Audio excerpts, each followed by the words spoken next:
What's up, Hello? folks? We're back. Hello, gentlemen. Hey! How we The doing? most perfectly timed TeeP of all time. TeeP? What's going on? What are you guys talking about? You guys talking shit behind my back while I'm doing the intro? What's going on here? No. You just No? joined. I was like, hello, TeeP. Hello. Hello. We're back for another Hardpoints episode, folks. This week, we're talking about the CDL starting for 2021. We're super excited to talk through all the matches. That's going to be on probably the second half of the episode today. We're also talking Call of Duty's plan to action in regards to cheaters. If you guys have watched recent episodes, we talk a lot about cheaters because people cheat a lot on video games, and I don't like them at all. I don't like them. They don't have friends. People don't like them. I don't like them. We're going to talk about them some more and what Call of Duty is doing against them. And then also the introduction of League play back into Call of Duty. We're going to give thoughts on that, the good things, the bad things, and our thoughts on what they should do. You guys probably know what we're going to say for a lot of these things. I want to know where Maven is, dude. What beach are you on? Maven's got... what bothers me about Maven is when we talk about things like this, he always goes, well, like, they're really doing a great job, and this... It's like, shut up. League play's been in for a long time, and they don't do what they need to do, and we're going to roast them. All right, Maven? I would never say that. And also, does anyone want to... Does anyone need a pina colada or like anything? Maven's at the beach. For those... Okay. Did you go back to Cabo? Your vacation wasn't long enough? I never left. I got this elite setup right at the beach. Yeah, I like the green screen look. The Wi-Fi is good, dude. Wait, Joe, duck for me. Yeah, no, you can't. Can you do the full one? The best part about this picture is how like me and Chris are kind of like smiling or smirking. You are like dead ass. I am F this guy. Like this guy sucks. Hold on. Let me wait. Like this guy stinks. Like that's the way it is. Hold on. Let me recrop this. What are you doing? Don't touch Joe we're there. Gonna have some fun. Don't touch Joe there. Oh, this green screen's hilarious. I like it a lot. It's a good look for you guys. But yeah, I'm one of the better weather. Yeah, I think the difference there, Joe, is this is, the picture was taken a little while ago. Maven and I used to go at it on Blackout a little bit. Well, we've mellowed out mostly because Maven doesn't even play Warzone anymore. He's a Path of Exile, Fire Mage level. You guys would argue every day. Yeah, we'd argue all the time. I think it was good content, though. I'm not kidding when I say I think I sat down to play Saturday and then Joe called me Monday and I realized I don't think I'd moved. And I just been playing Path of Exile the whole time. So in the past, I worried last night. In the past 3 days, how many hours of Path of Exile do you think you have under your belt? Don't lie. He doesn't even know. 60, 50? No. So usually Clint and I, we kind of link each other like things like we'll chat back and forth. Like we'll just send each other stuff or, kind of just talk. There was like, I think Sunday into Monday, it was just like radio silence, like just nothing. And I called him last night and I was like, bro, are you okay? Yeah, you got to check. And he goes, what? So yeah, what instead of a podcast show, I think today we need to do an intervention for you, Baldy. Intervention? Anybody? I listen, I figure real life starts soon, tomorrow rehearsals, Thursday matches start. I got to be an adult and have a real job. So I wanted to get all of my, if I'm going to be a piece of shit and do other stuff, now is the time. But I got to get back on an actual streaming schedule. And I got to do adult shit. Yeah, I understand. Got to get back to, are you excited to cast though? Both of you? Yeah. Been a little while, right? Yeah, I'm sure there'll be a little rust, but I'm sure you guys have casted like Warzone and stuff, but casting a Warzone tournament's a little bit different than CDL. Yeah, for sure. Those are hard. Yeah, those are really hard. Long days. Really hard. Yeah, I'm excited. It felt weird not being a part of the first weekend, obviously. Launch weekend. We had to get some stuff figured out. We did. So we're good to go. But yeah, I mean, 4v4, Cold War, I'm pumped.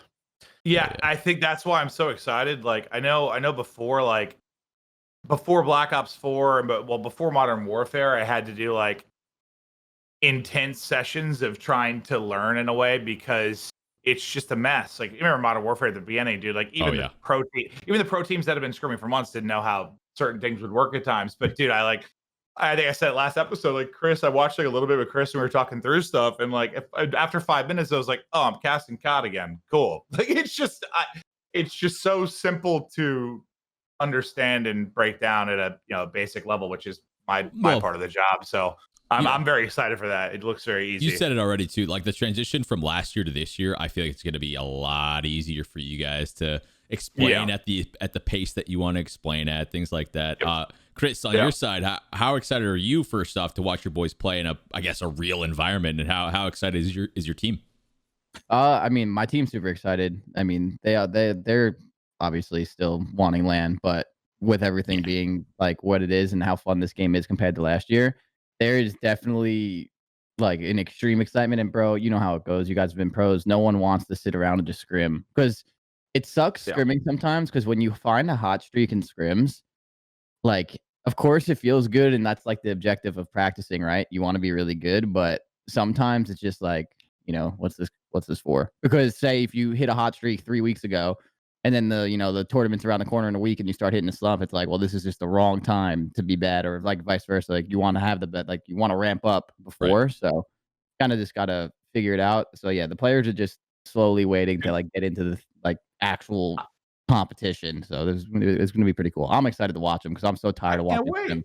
I can't wait, dude. I'm excited for your team. But dude, the one before we dive deep into it, like when you're talking start of the season, I don't know how it's going to look when it's done. I don't know what I'm allowed to talk about exactly, but Joe and I bitched last year about they put a lot of money and time into making our camera shot look a lot better. And by the end of last year, it did, just between the, dude, I'm talking thousands of dollars in lighting and stuff. And a lot of money was spent on cameras and whatnot to make it look as good as it can. And now I thought we did a lot last year.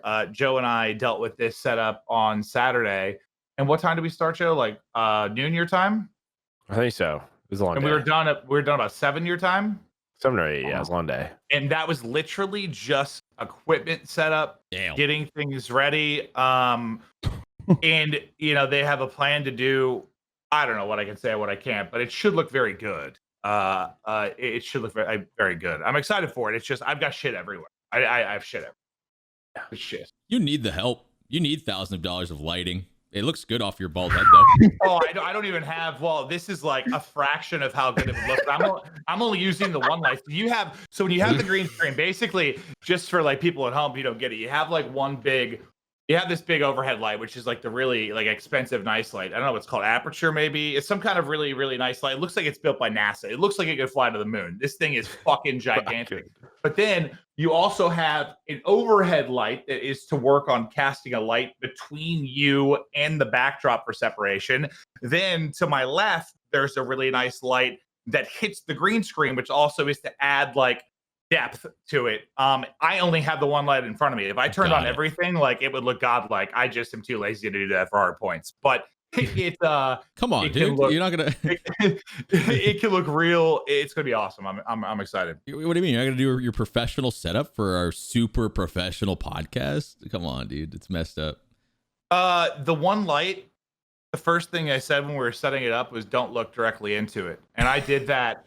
Within a matter of seconds. Yeah, I did that too.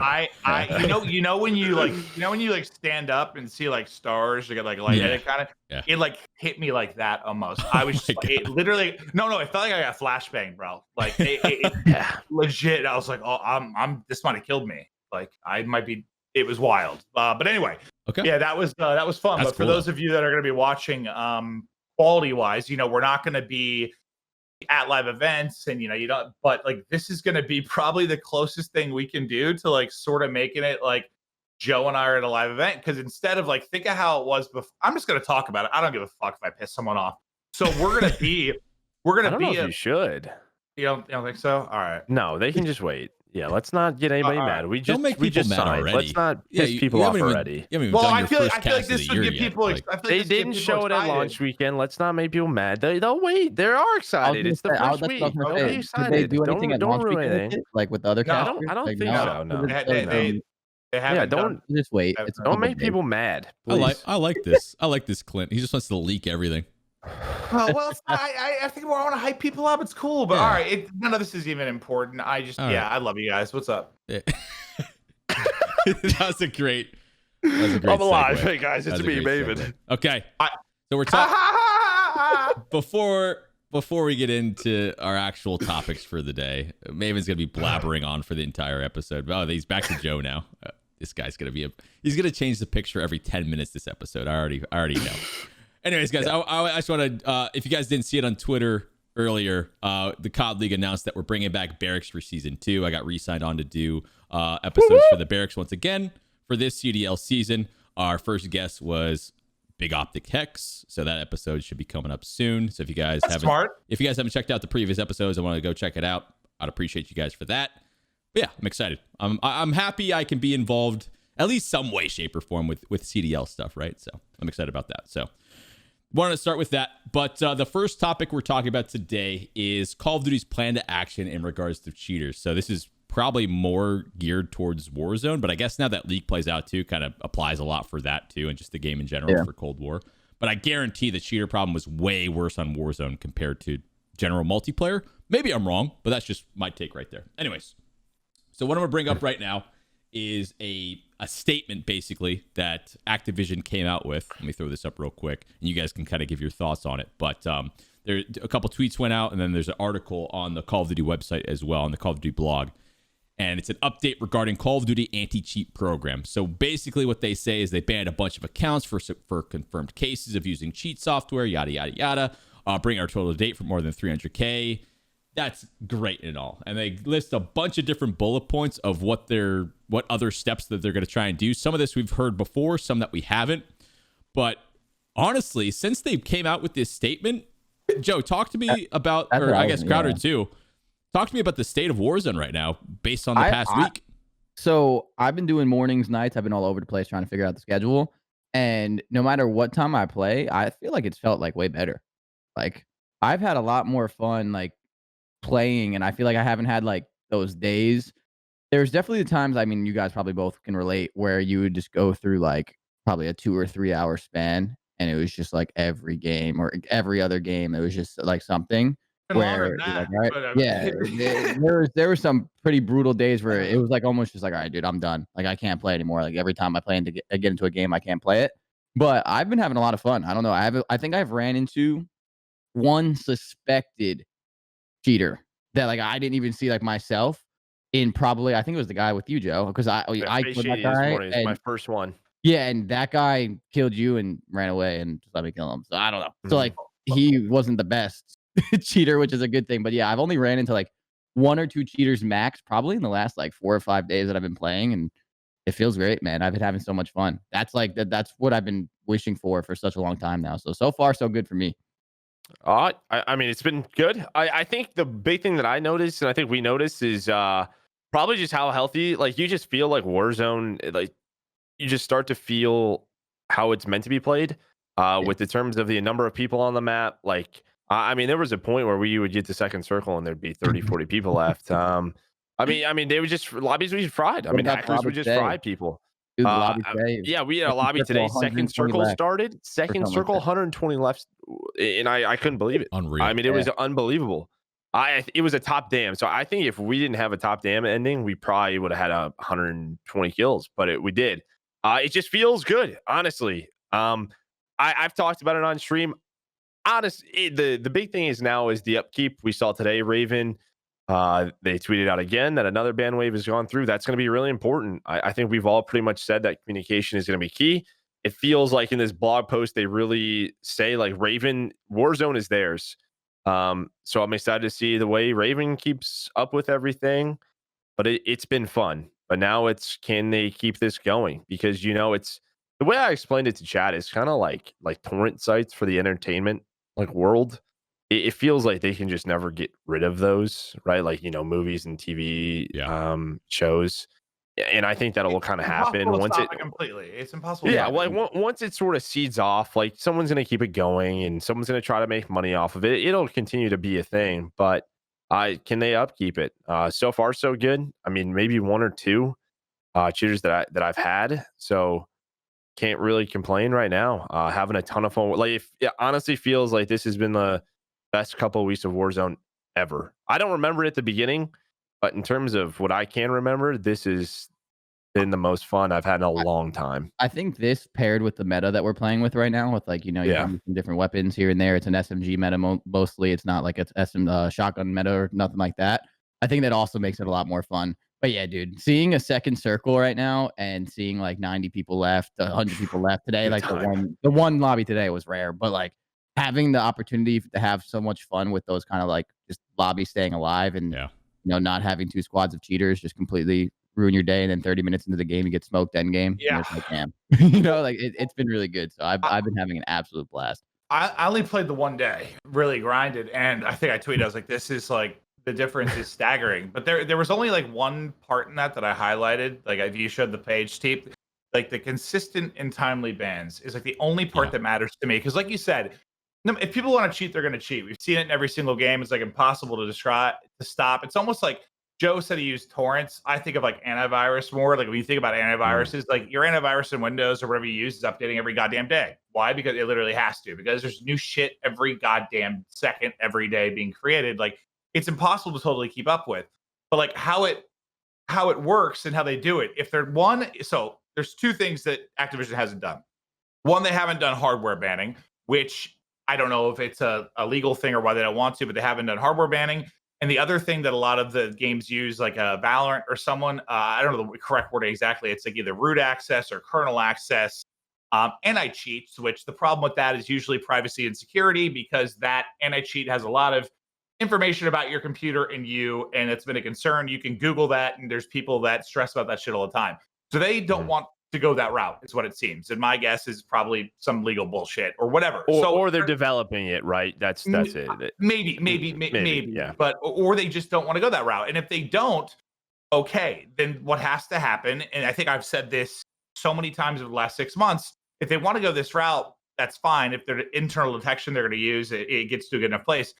If they're just going to do it like weekly, and it's not going to be 2 to 3 months without a ban wave, the game will be fine. Because I don't think if any of us, it was this way in CS too. Like when I played CS, like a high matchmaking level, like you ran into cheaters, but it was like a couple a day, right? You get the spin botter a couple times a day. And it's like, fuck. Dude, those were nuts, bro. Yeah. Dude, in CS, dude. Those are insane. But like you kept playing because it was, it was a couple times a day. It's just if we can get away from, like Chris said, that stretch where it's like every goddamn game. That breaks you down. I play it.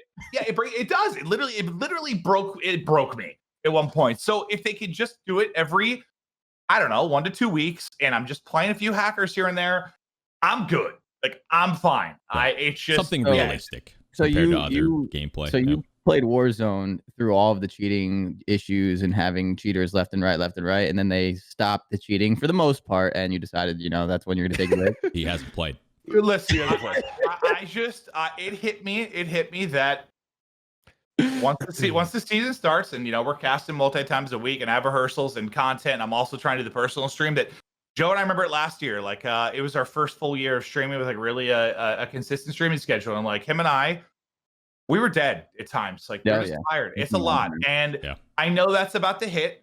So I just figured if I was going to be a piece of shit and binge a show, which I haven't binged a TV show in 2 years. Since we started streaming, I have not been able to watch a show.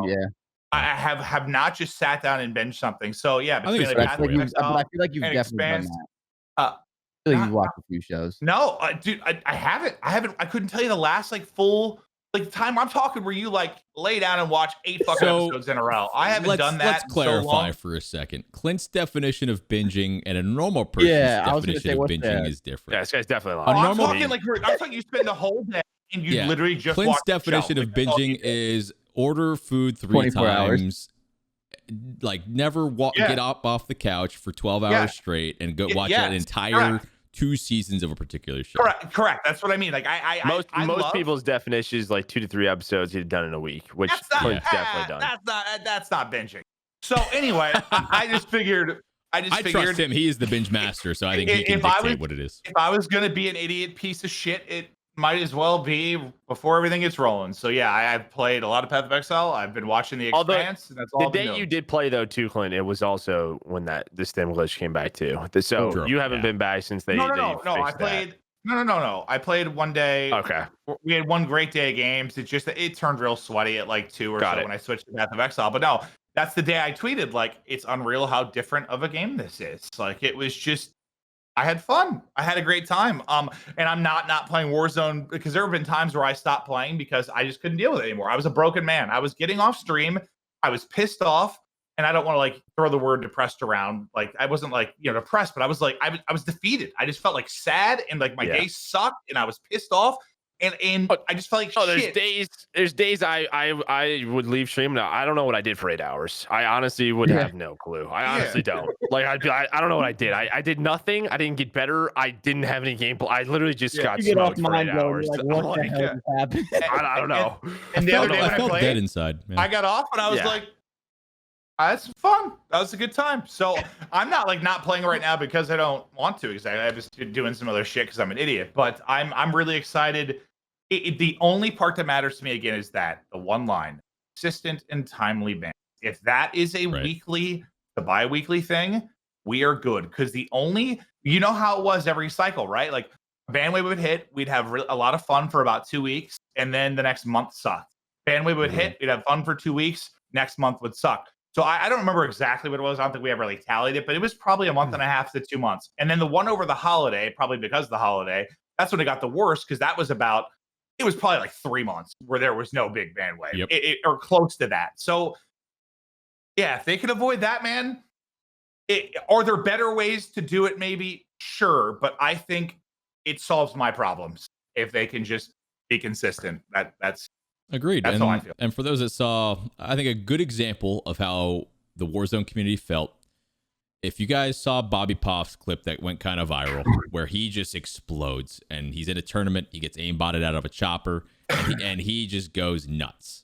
That's a good representation of how the player base was feeling for the most part. And again, that's just the player base that we see. I wonder how often that cheaters were even affecting the entire player base. The bottom half, are they even seeing them at all? I honestly have no idea. Are. They probably. I think a lot of my chats like, man, I can't believe you guys deal with this on a daily basis. I think.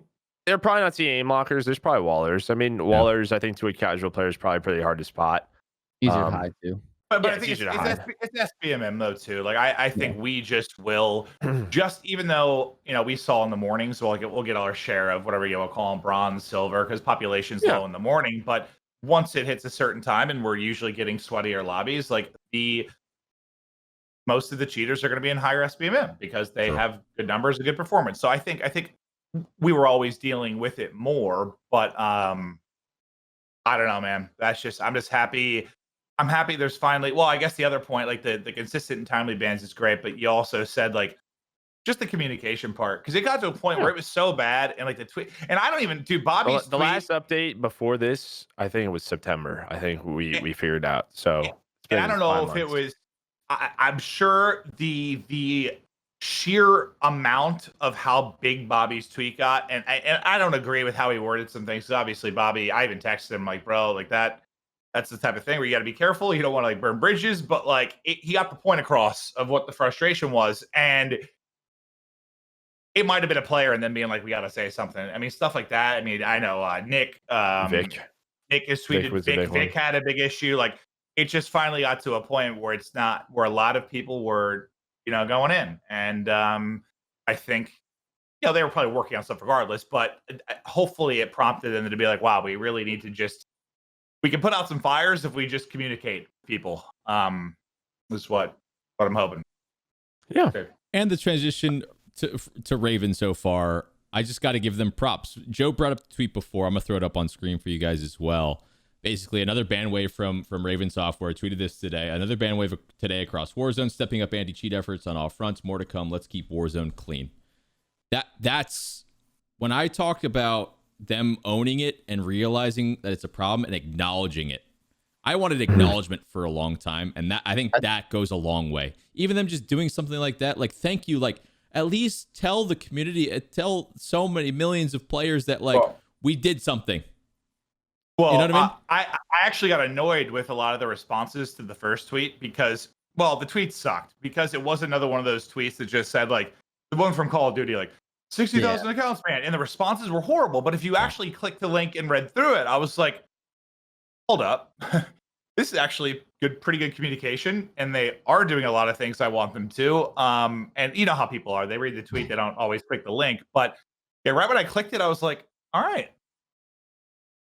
They're doing it was some more shit. detailed. Yeah, exactly. Yeah. And again, it's gonna come back. It's gonna happen. Like I'm pretty sure one of the bigger, some of the bigger companies are like down or what. It's gonna happen. Money. That's right. So it's gonna happen, and that will be the real, I think, test of how quick they get on top of it. But yeah, so far so good. I mean, it's been what, like when was this? When was this posted?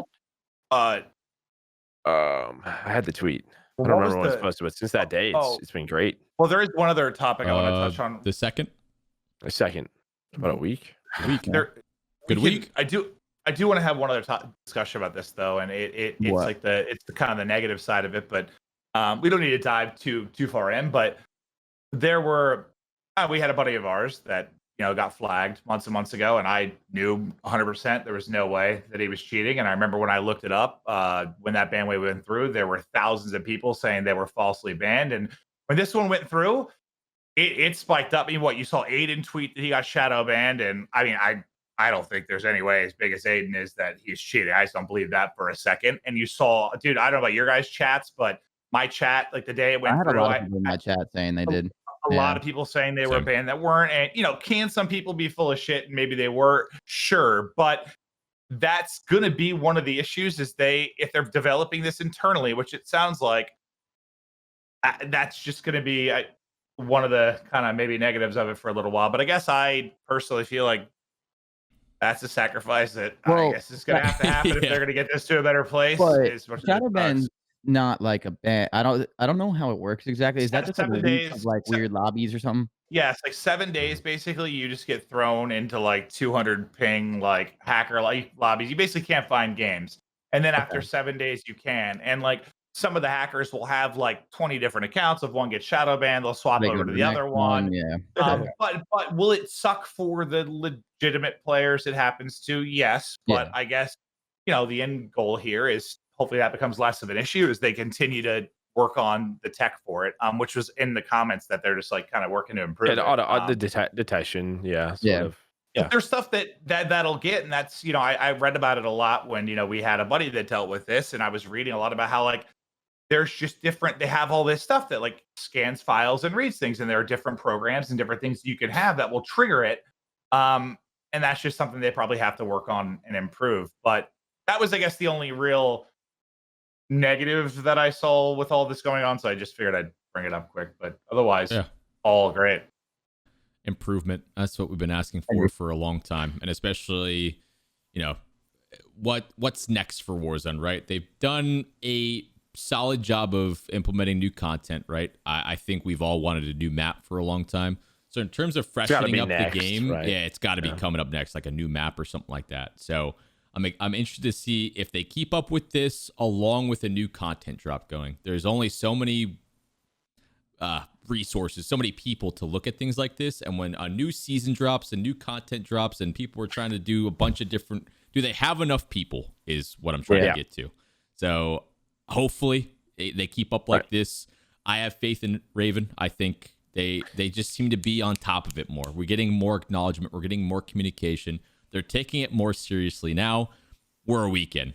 We'll see. It's going to come back eventually. How will they tackle it then? That's kind of what I think we're all focused on. But all right, that's enough for cheaters. I think we've been talking about a lot about that. It needed to be talking about, but honestly, it's a good week. So yeah, overall, I think we're all happy. Great. And shout out to Raven. Shout out to Activision. It's being worked on. I think we're all very happy. Yeah. I mean, finally is one way you can word it, but no, we're all happy.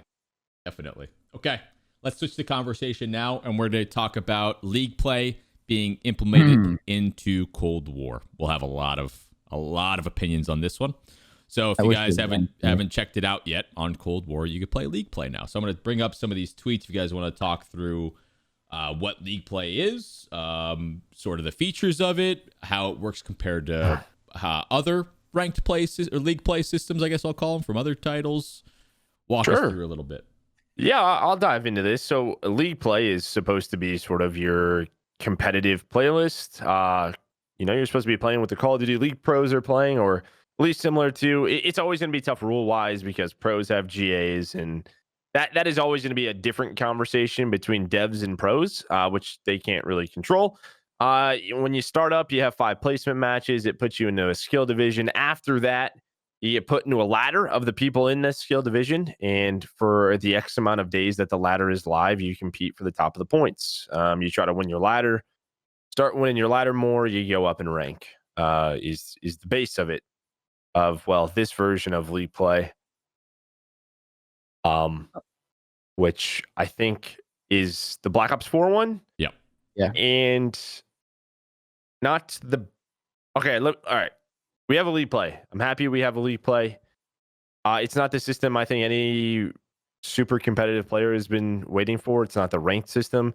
I've always said though that I felt like Treyarch's been smart about this, and even in Black Ops 2, they've called it league play for a reason to almost feel like it almost feels like there's a separation from ranked on purpose, if that makes sense.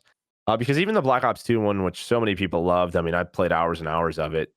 You didn't necessarily, it wasn't ranked because you didn't always play people at your rank. Like I was master, you would still play golds and bronzes and silvers. It's basically competitive pubs with a little bit extra sauce on top of it. But it's not what we wanted, not what we've been waiting for. But it's here. So that's it's kind of where we're at right now. Yeah, I just wish I know why they worded as league play, but I just feel like this playlist is really cool. And don't get me wrong, it just released, and a month from now, if they make a few changes, They've already made updates. Yeah, I mean, they've already updated rules. I don't they've want to been be too quick harsh on it because there's so many things that they can do, and so many. I'm pretty sure Vaughn shot a tweet out that I'm sure we'll talk about soon too. That was pretty cool to see, but in general, I just wish it was more I feel like when you make a playlist like this, which is more like competitive pubs or a playlist for more of the competitive side, I feel like at that point you should just go into it and make it competitive. And I haven't played it too much and I haven't experimented, but I know that I saw a couple pro players in their placement matches, they're getting placed super, super low, and there's not anything you can really do about that in the sense of having to grind through each exact category and try and go up. I saw people complaining about that, but just overall, I just think if you're gonna do a playlist ranked, or league play, a competitive playlist, you have to tap into the elo system of just if you win, you go up. If you lose, you don't. And the best players play the best players. I feel like that just has to be how it is, especially with the CDL.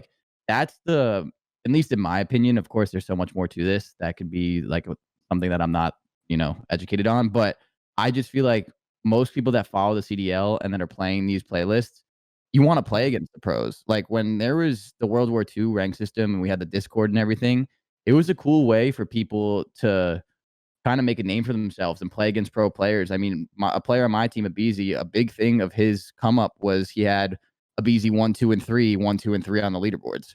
And that was a big statement just overall to get your name out there. And even Sibilance, he's the Atlanta Faze sub. That is how I met him. Through when he was I think 15 or 16, I was like, this kid is nasty. I used to play with him all the time because he would be on my team all the time. So I feel if you want to do this system, I feel like you just need to tap into more of the competitiveness. That's what people want if you're following the CDLs. You want to play against your favorite pro.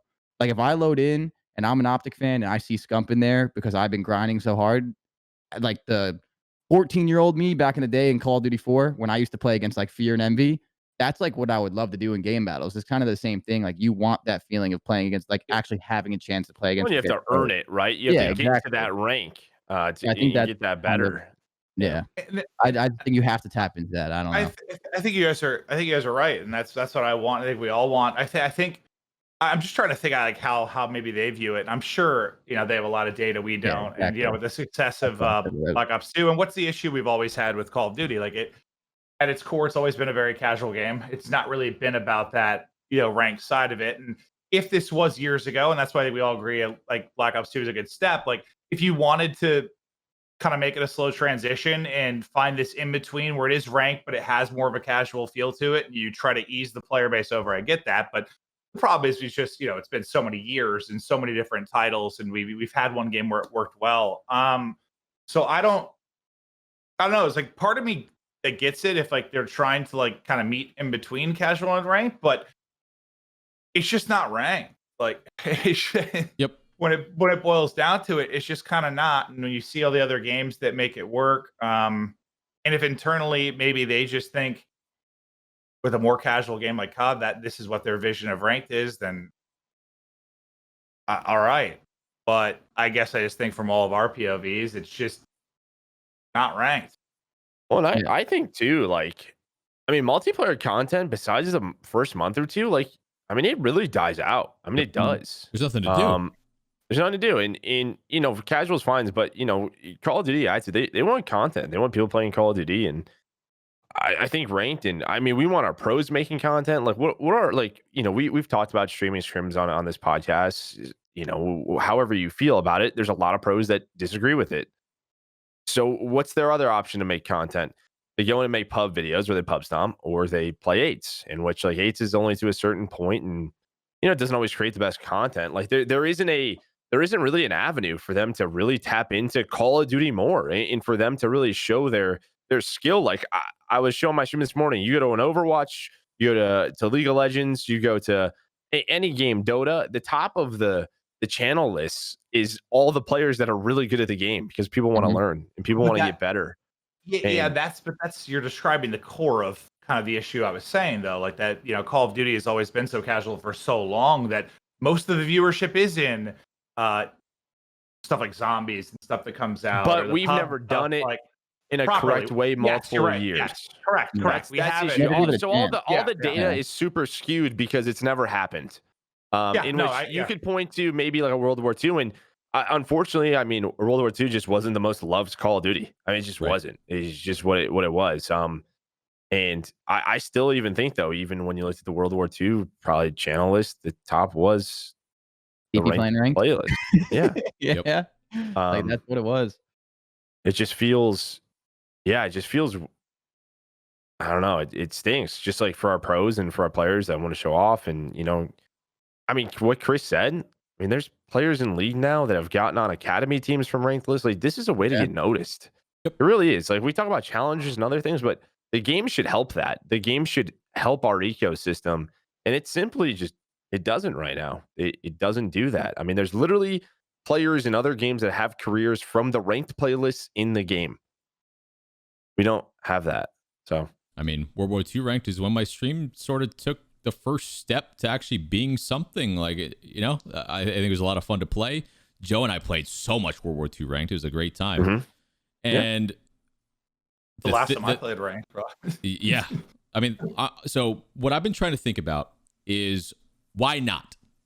Activision and the devs, they're very smart. They make a lot of money. They have a very particular skill-based matchmaking algorithm, whatever you want to call it. If it's not even skill-based, who knows?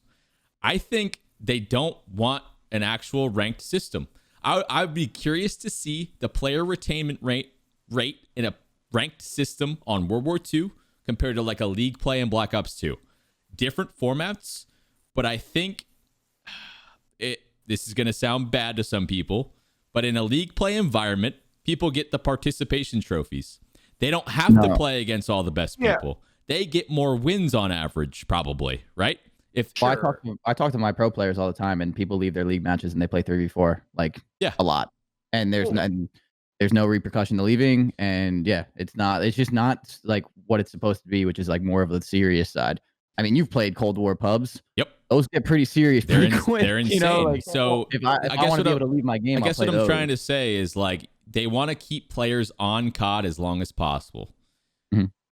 Yes, and but TeeP, you kind of nailed it at the beginning, though. Like when you're talking about, you know, they want to make money and they're very smart. What was the thing in the financial call? It partially due to Warzone and Call of Duty, it is the greatest fiscal year for Activision in 30 years. Yep. So and guess what? They didn't have ranked play. So the core of it is still that ranked play is always, it's just not a big priority. Obviously, it's just not, because it's a small percentage of the player base. But that is one of those things, and we're going to talk about more stuff tied to this soon too, is what made me think of it. But like that is another reason why I was very happy that the franchise league started, and that esports is now becoming more part of the core like ecosystem of Activision. Is there a lot of work to do there? Yes, but it just needs to become more part of the core for the folks to be there. Because the fact is, with or without rank play, they're making billions of dollars. So that goes to my point, right? What they're doing right now is great business decisions. There needs to be a middle ground that in the long term that they need to get to. If you're purely talking about billions of dollars, I'm wrong. But like, if you really want this to turn into something and to take over other esports in the long term, which is obviously got to be the business plan for CDL, they want to put so many resources into this otherwise. Ranked play is the step to cultivate a competitive community. It'll boost viewership. And what bothers me is they have the features, and I think this is a perfect time to segue into some of the features here. I'm going to show what they have when you go into league play, the area on the game itself. Bang, you can see the schedule for CDL and things like that. So, really well done. so like, how do you have bits and pieces of this, but you don't want to give the competitive players the system that they want? That's where I'm confused. I think you're right, but I think maybe if it does, and I don't know if this is true, but money talks, and if it is, a lot of things are about money. We know that, and I'm not just targeting Activision at all here, just in general. But like, if it still goes back to like, I think once, I wish it went the other way around, like you're stating, but I think maybe it will be more something where like once, or we hope, the CDL grows and the CDL becomes more financially viable, and Activision Blizzard is seeing the esports lead to a ton of money, and it's leading to numbers in game, and it is benefit, because I don't know how it works now, the money with developers, but if developers making skins for this and focusing on ranked, and when it becomes more financially viable to them, I'm sure a lot more shit happens. And I agree that I wish it went the other way. Fair. Totally. I agree with you 100%, but that's why I guess I'm praying, the CDL kicks ass, because I think the CDL doing well and kicking ass and getting more stuff in game, like as it improves, like it just becomes a shit. We need to do this. Like we gotta have it in there. Like we gotta have it all. And I think we've already seen more steps in game. And I know league play is still not exactly tied to it, but like with the in-store or in-game stuff you're talking about, like we've seen more improvements since the CDL started than we saw over the course of like 8 years. Like if you're just thinking about in-game and skins and actual movements happening to support esports. I know ranked and esports aren't necessarily 1-to-1, but like we've seen more improvements in a short time than we saw over 8 years. So do I think it's going to happen and it's going to get better? Yes. But are we disappointed with how it is currently? Sure. But I guess I don't know. I'm not even trying to justify it. I guess I just think I understand why it is the way it is. And I just hope, I hope the CDL kicks ass and it makes things like this more of a focus. I mean, I don't know. I think I agree with you, but I also agree with Tyler. It's just like not fair to the competitive side of things. But I know we're kind of like, talking about all the negative points of the league play right now. I think they did a really good job on the way it looks, and like the schedule and all that stuff is insane. So dope. And I also don't think it's far from fixable either. Like I think they can just change just a little bit of the ranks and here and there and who you play against and stuff like that and some of the leaderboards, and it can be immediately like fixed. That's why like I'm not really super like I'm upset that it wasn't a huge success off the drop, in my opinion. And I think a lot of pro players kind of voiced that. But I also feel like this could be fixed within a month. That's why I'm not super opinionated about it yet, because I'm kind of giving it more time, even though like they kind of had time to plan it out. But I just feel like their vision was just not like what was like kind of aligned with like what the pro community wanted. And I think if they were to fix a few of those, maybe I'm wrong, but I feel like they fixed a few of those things with like the ranks and who you play against and the leaderboards, even though it's not an elo system of, you win, you go up kind of thing. I think it can still help. And even adding something of people leaving games is also super annoying. I know that's like a big thing for a lot of the players that I've been talking to. They play like a game and then halfway through you're playing 2v4. Yeah, it happens all the time. And then RC's got to drop 75 kills to win. Like that kind of ruins your experience. So I think it's super salvageable for sure, but I don't know. It was really refreshing to see, and they're two different beasts. Comparing the two is insane. But like my first commentary duo was Gandhi back in the day, and he's like the lead dev. Well, I just completely blanked on the name of the game, even though we just played Rogue. Rogue, Jesus Christ, Rogue Company, and And it was wild. Like it was just crazy for me to see because the culture at Hi-Rez versus the developers and Activision are very different. But like to see like Scott is the lead dev and working on rank play and like the back and forth he was having with people, it was wild. Like I saw a tweet about this very thing where someone was like, people are leaving games, blah blah blah blah blah blah blah, and Scott literally replied like, "Yep, the lead person working on it's already on it. ETA is within 5 to 6 days." Yeah, and I was just like, Jesus Christ! Like it's just it was kind of wild to see the differences there. But well, that's Scott, the thing though too. Like, I mean, obviously we have Warzone now, but that was kind of my point earlier. You know, a game release is like, how do you keep longevity in a game? And I think ranked is just the answer. Exactly. I mean, it really is. Like, how do you keep people wanting more? How do you keep people on the game, you know, fighting for more things? You know, in Overwatch, it was gold weapons, whatever it may be. Like, but is obviously, longevity that big of a deal when you have a new game coming out? Yeah, it might not be. Okay, but is longevity, you know, a big deal from, you know, a content and marketing point? It may be, it may not be. I have no idea. What is it important if, you know, where they're at on a viewer list on Twitch? I don't exactly know. It may not be. That may care, also right? be changing. I just think the longevity argument's weird because the fact that it's so different than all the other games you mentioned.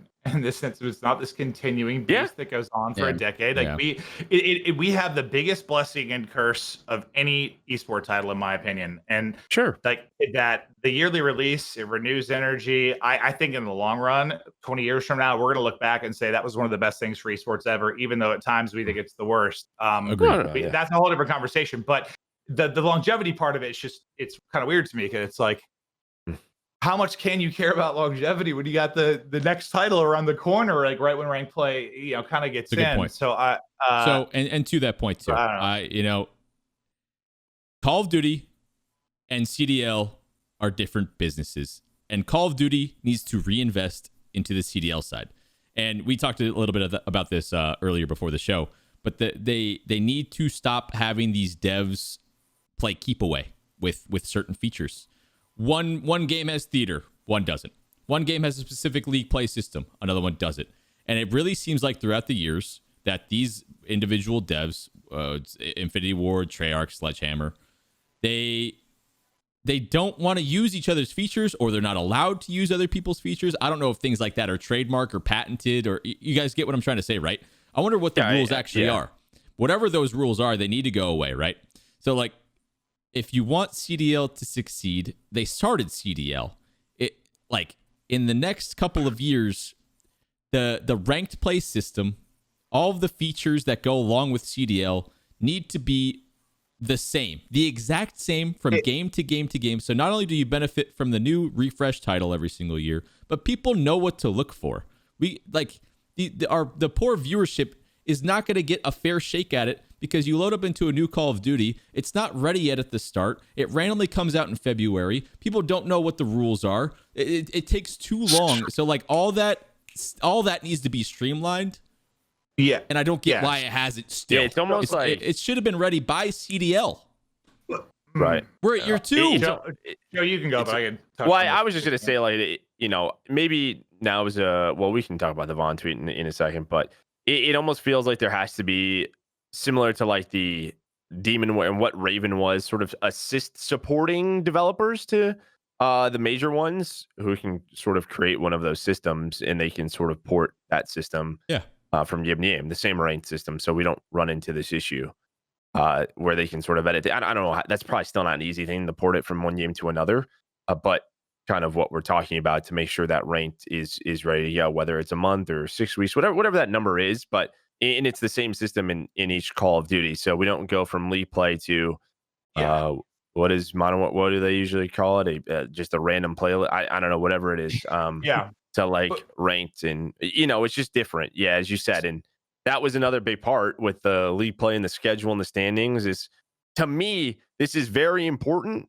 This now has to be in every single Call of Duty from here on out. If they are going to showcase the Call of Duty League this way, this is now in Call of Duty. This now has to be in next year. It has to be in the following year. Like, now this is a thing. This can't just because, now Treyarch, they really like us. They give us a lot of freedom. But you know what? We're back to MW2 with IW, and we don't have that. That cannot happen anymore. And I think this is another, I know I say this a lot, but this is another reason that I was so excited that the CDL was created and was franchised. And because I think a lot of these things will be helped because of that. But like, let's go back in time. Like, I don't need to say names or anything, but there was a guy that you and I worked with a lot, and he was sort of point on trying to be the guy that worked between all the ecosystems, between Activision, between the 3 developers, between MLG, between whoever it was. And we always thought for a long time, and you were talking about there being a support team, like we always thought there needed to be just, a team or a company, a team of however many people that is kind of going between dev, between the esports side and trying to keep everything together. And it was something that was worked on for a long time. But then unfortunately, that guy that we love so much is no longer with us, and no longer with the company. He didn't die. No longer with the company, and there was sort of like a restart in that regard when the CDL started. But like, I think Joe and I are already seeing that it's starting to improve. And yes, with Treyarch, I think it's always a little bit easier because the relationships are there. But I do think, I guess I just think it's only going to get better. Because that was actually one of my biggest concerns going into last year was. I mean, some of the people that we had worked with for a long time on that handled all the different sides, weren't with us anymore. And I think there are now people that are getting to that point. And I think the stuff carrying over. Back, right? I agree with you. And I think, it just can't be a thing. And I think people internally understand that. So hopefully it won't be. But you and I both know, Joe, like why some things have been difficult. Like last year. But I just don't think it can happen. I don't think it will happen personally, but I'll be honest. If this carries over to the next year and the year after that, I would be very surprised. See, I wouldn't be. I'd be surprised if it didn't. I'm the opposite. We've never had it.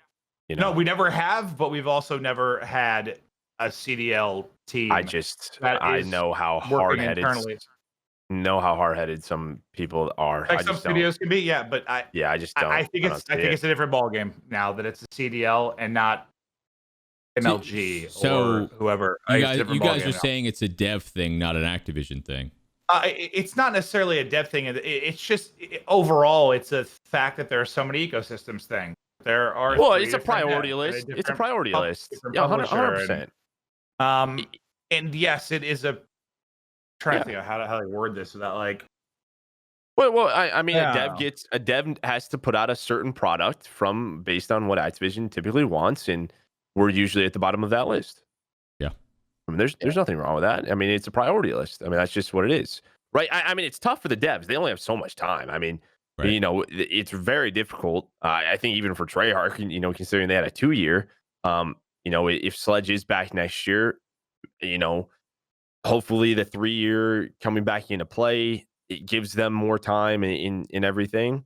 But yeah, absolutely, it's a priority list of, okay, you have to have multiplayer, you have to have Warzone, have to have this, have to have that. Joe's okay, right, now this is like a supporting studio type thing. So hopefully they can create a product that can be somewhat easily, quotations around somewhat, easily ported into title to title. That's what needs to happen. It seems like the only viable one, because you're right. The devs have so much work already just getting the games out. Yes. They have so much work, but then the core of the issue, without getting too far down this rabbit hole, is it's a lot of work, and they have a lot of things to figure out with that ecosystem financially. I think is the problem, because like it's not like the CDL is like kind of a separate thing, trying to make money, trying to be profitable, but like all the work that, let's say, Treyarch does for the CDL, it's not like that is suddenly like going into their bonuses. Like, there's a lot of things that need to be figured out. There's so much that needs to be figured out, I think, from a financial side. So like doing all that extra work makes sense, because sometimes, even though like to us it doesn't make sense, it's not in the game. From their POV, it's a lot of man hours that you don't maybe recoup. So like I think there's just a lot. Like the CDL is very new, and this whole relationship and dynamic is very new, that I think there are so many complicated things that need to get figured out, and I hope they will. I don't want to go too far down that rabbit hole, but it's like it's just not as simple sometimes as we want it to be or think it is, because it's just. Oh, not at all. Listen, bro, you can't change my mind. If the right suit stepped into the office and said, "I want Call of Duty to be the biggest esport in the world," yep, it could happen. Absolutely. I think it would take time, but it could happen. If like you said, it's the right person in the right suit, 100%. I think But we will have a that ever bigger happen? ceiling. No, but I think we have a bigger happen. ceiling. I think we have a bigger ceiling than almost every other title. That's the reason that I've stuck commentating Call of Duty than anything else. That's why I'm so I have a mad. feeling- But that's the annoying part about it. but also at the same time, when you say someone in a different suit, like who's the main guy in the suit? The main guy in the suit is named Bobby Kotick. And in the 30-year history of their company, they just had the best fiscal year of all time. So they're fucking doing something right, is all I'm saying. But yes, to your point, Joe, are you correct? Yes, but like they're fucking doing something right. Of course, they're great at making games yearly that produce a crazy amount of revenue. We've known this for how long now? We get it. They just had the best whatever. They struck a gold mine with Warzone. They timed Warzone so goddamn well, and whoever created this timeline, that guy is a goddamn genius, okay? That first off, they have no competition. Warzone doesn't really have competition right now. Anyways, what makes us so mad is you talk about the ceiling of the game. What bothers me is I don't want to be 3 to 5 years down the road and people talk down on CDL when the player base isn't high enough, if the viewership isn't there. You know how hard it is to acquire a new competitive player for a random guy to even learn about it still. An avid player of Call of Duty. That percentage, it's like when you talk about like business or whatever, it's like trying to acquire a customer, right? You have Call of Duty, the entire player base. How can you get 10% to play competitive? That number would be fucking astronomical. And how many would actually watch the CDL streams and be involved? So like, I'm thinking long term with this too. If CDL and competitive Call of Duty doesn't get a fair shake and get the resources that it needs in the actual game in terms of league play, I think it's ranked. I think like you need a system it's a part of it. It's easy to hop into right away. Part of it. So like that's my worry. Like I don't want viewership and the player base for competitive isn't going to go up if we don't have what every other game has. You won't be able to retain the player base for competitive. I think it's unbelievable. I think it's unbelievable how much success we've had as an esport. It's unbelievable. Yeah, I agree. If you compare to the resources we have, unbelievable. I can't believe CDL is a thing. But that's again back to why I am so happy the CDL became a thing, because the biggest word, the most important word in all of this fucking shit we're talking about is the word resources. And if it is going to get to a point where there are the resources needed, this is the path I think it needs to go along. I am with you guys that I hope it happens faster than maybe I worry it will. But we just haven't got. I agree. I feel like it could literally be the biggest esport in the world. We haven't gotten it right. But I guess I am one that does feel positive when we're taking steps forward. We have taken a lot of steps forward. But to Joe's point, when there's that step backwards, that also makes me want to put my head through a wall. But there have, in the short time the CDL has been around, there have been a lot of. Well, that's what I was going to say. It's been a short time of the CDL being around. Like and during COVID and during all this other bullshit. But there's been like in game and shit. Like there's been a lot of improvements. So, but I also feel like sometimes like we it's been around for a long time with the CWL and before that, but I feel like there was a major reset with the CDL coming around too. Like I feel like it's completely different when you talk about how it is. I feel like we want a lot more because of how long we've been around personally, but I feel like the CDL has only been around obviously for a little over a year. It's not been here, so I guess I wish it was going faster in some of these regards, because it could just be like the potential being there and not being hit like right away for how long Call of Duty competitive has been around is kind of the frustration. But at the same time, like the CDL was a major reset, and like that's kind of like where the steps started. So I think the CDL has made crazy progress for the from where it started from, but so much more to do. There is. Exactly. But and it only started a year, about a year ago, where like we feel like it's been around for 8-9 years. Because like it's been around for 8-9 years, but the CDL is where it first got like the right suit was like, all right, we're gonna do this the right way and like really take it to the next level. So I think it's kind of the baby steps now. So that's why it's hard to be super critical sometimes. But yeah, man, I'm just like, it's more or less just like the excitement of just how much can happen if like they really want to do it, and that's literally the only reason I'm still commentating Call of Duty is because I know what it can be. And I'm hoping one fucking day we get it right. And that is why my ass is still here. Fair enough. I'm not kidding. Like, I love Cash No, and I mean, Joe, no, but like, I agree. I not to totally see not where you're to coming from. Yeah. not to like toot my own horn or something, but if I wanted to go cast another esport, I could very easily go cast another esport. I just know. Goat. I know. I know that this. hard carry. I don't mean. I mean like people in the back and hard carries here. I I just- get the award. Oh shit. Joe, if I win, you're coming with me. But I'm just saying, like that is why I'm here, and I want to be here for the long haul. And why I've said I want to cast this till I die, because like there is the ceiling is just, it's absurd, man. It's absurd if we can figure it out. But yeah. I hate. I don't want to act like we're know-it-alls or anything. I just they're very simple things that will put these pros that we have on a pedestal. And when you put the CDL players on a pedestal, it creates an environment where people want to play ranked against these other professional players and be them one day. And when you create that environment, more people are going to watch and want to be involved. It's a simple trade-off. People want to play the with concept, us every day in Warzone. It's a simple man. trade-off. I've been The seeing the concept- same people as Superstore every day. God, The I know they're trying to play with us. concept is simple. The implementation, though, rarely. Unfortunately. Like what you're saying, the I could concept probably is name. very simple. I could name 20 titles with what we need. Let's move on. Yes, but all of those titles again are not refreshing every year, and that is where I think a lot of. I agree. I'm just saying if they didn't make billions right. and billions of dollars, it's- I'd have a different opinion on it. I think.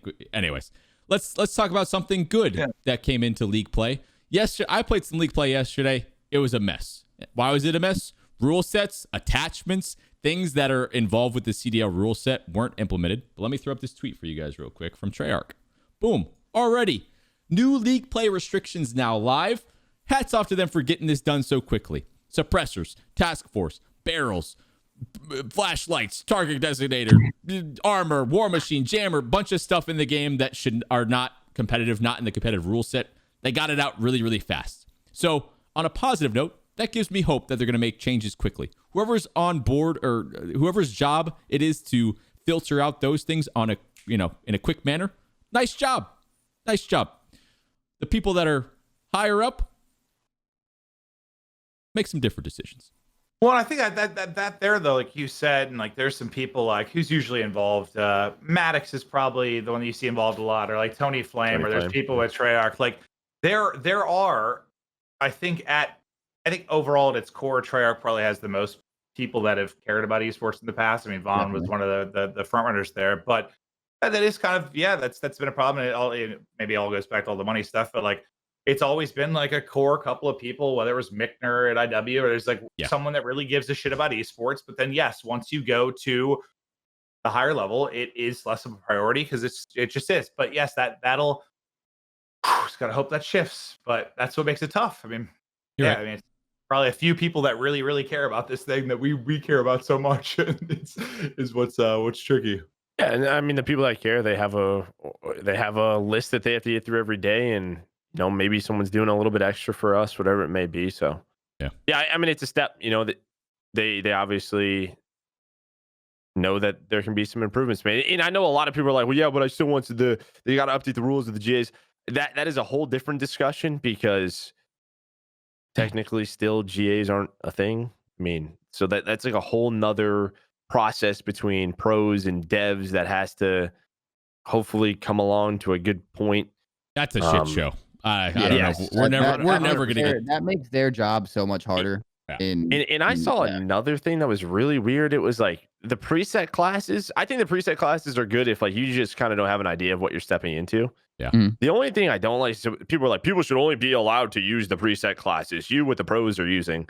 And I don't just necessarily agree with that. Like, if someone wants to use a different sub than a 74U, like let them. Like if they have a certain play style, let them do that. I mean, you see that in other games with like League, and I know that can create some toxic environments with like one trick mains and stuff, but you can't limit the players and how they want to play the game, and maybe they have a different strategy coming into the game and the way they want to play. So right. I saw that discussion a little bit. It's kind of weird to me. I mean, listen, if someone wants to, it may not be the best way, but if they feel more comfortable playing a game a certain way, let them play the game that way. I agree with that. I think like it also like the preset classes definitely stop like the player from using some weird weapon and kind of Yeah, trolling like it if too, they you know? need some help, like, Yeah, hey, try depends. this out. This is Yeah. what Scumpy uses or whatever. I don't, Yeah. Yeah, rule sets and things is always going to be a struggle, especially going from title to title. I don't know. I think the community's loud and clear on what it wants, I feel like. And I know competitive community is minuscule in comparison, but it's just like, when is this going to happen for us? Yeah, and when that call comes, like the competitive community and in content, like they have to show like that's going to be the next thing. Agreed. Like when that Gotta show happens, full if we did get a force. ranked playlist, like it has to get involved. Like you have to take advantage of that opportunity. If that ever happens, I mean, I myself included, I would take some responsibility with that of making sure that's part of my content plan. Yeah. So yeah, it's just it's so hard too, because like even like when they when they got it right with World War II, there were so many problems, right? Like there were so many issues from the beginning. There's well, it wasn't just the beginning; it was half the time rank was out, it was broken, right? Like there were so many issues, and then when you reset every year, like it's just so tough because I'm sure if you're on the developer or Activision side, if you've ever they probably a lot of them just look at data and you see whenever rank play is a thing and you see the number comparison between who's playing team deathmatch and who's playing ranked, and I'm sure it's fucking comical, but the only way it can get there is consistency and year over year and it being the same and improving.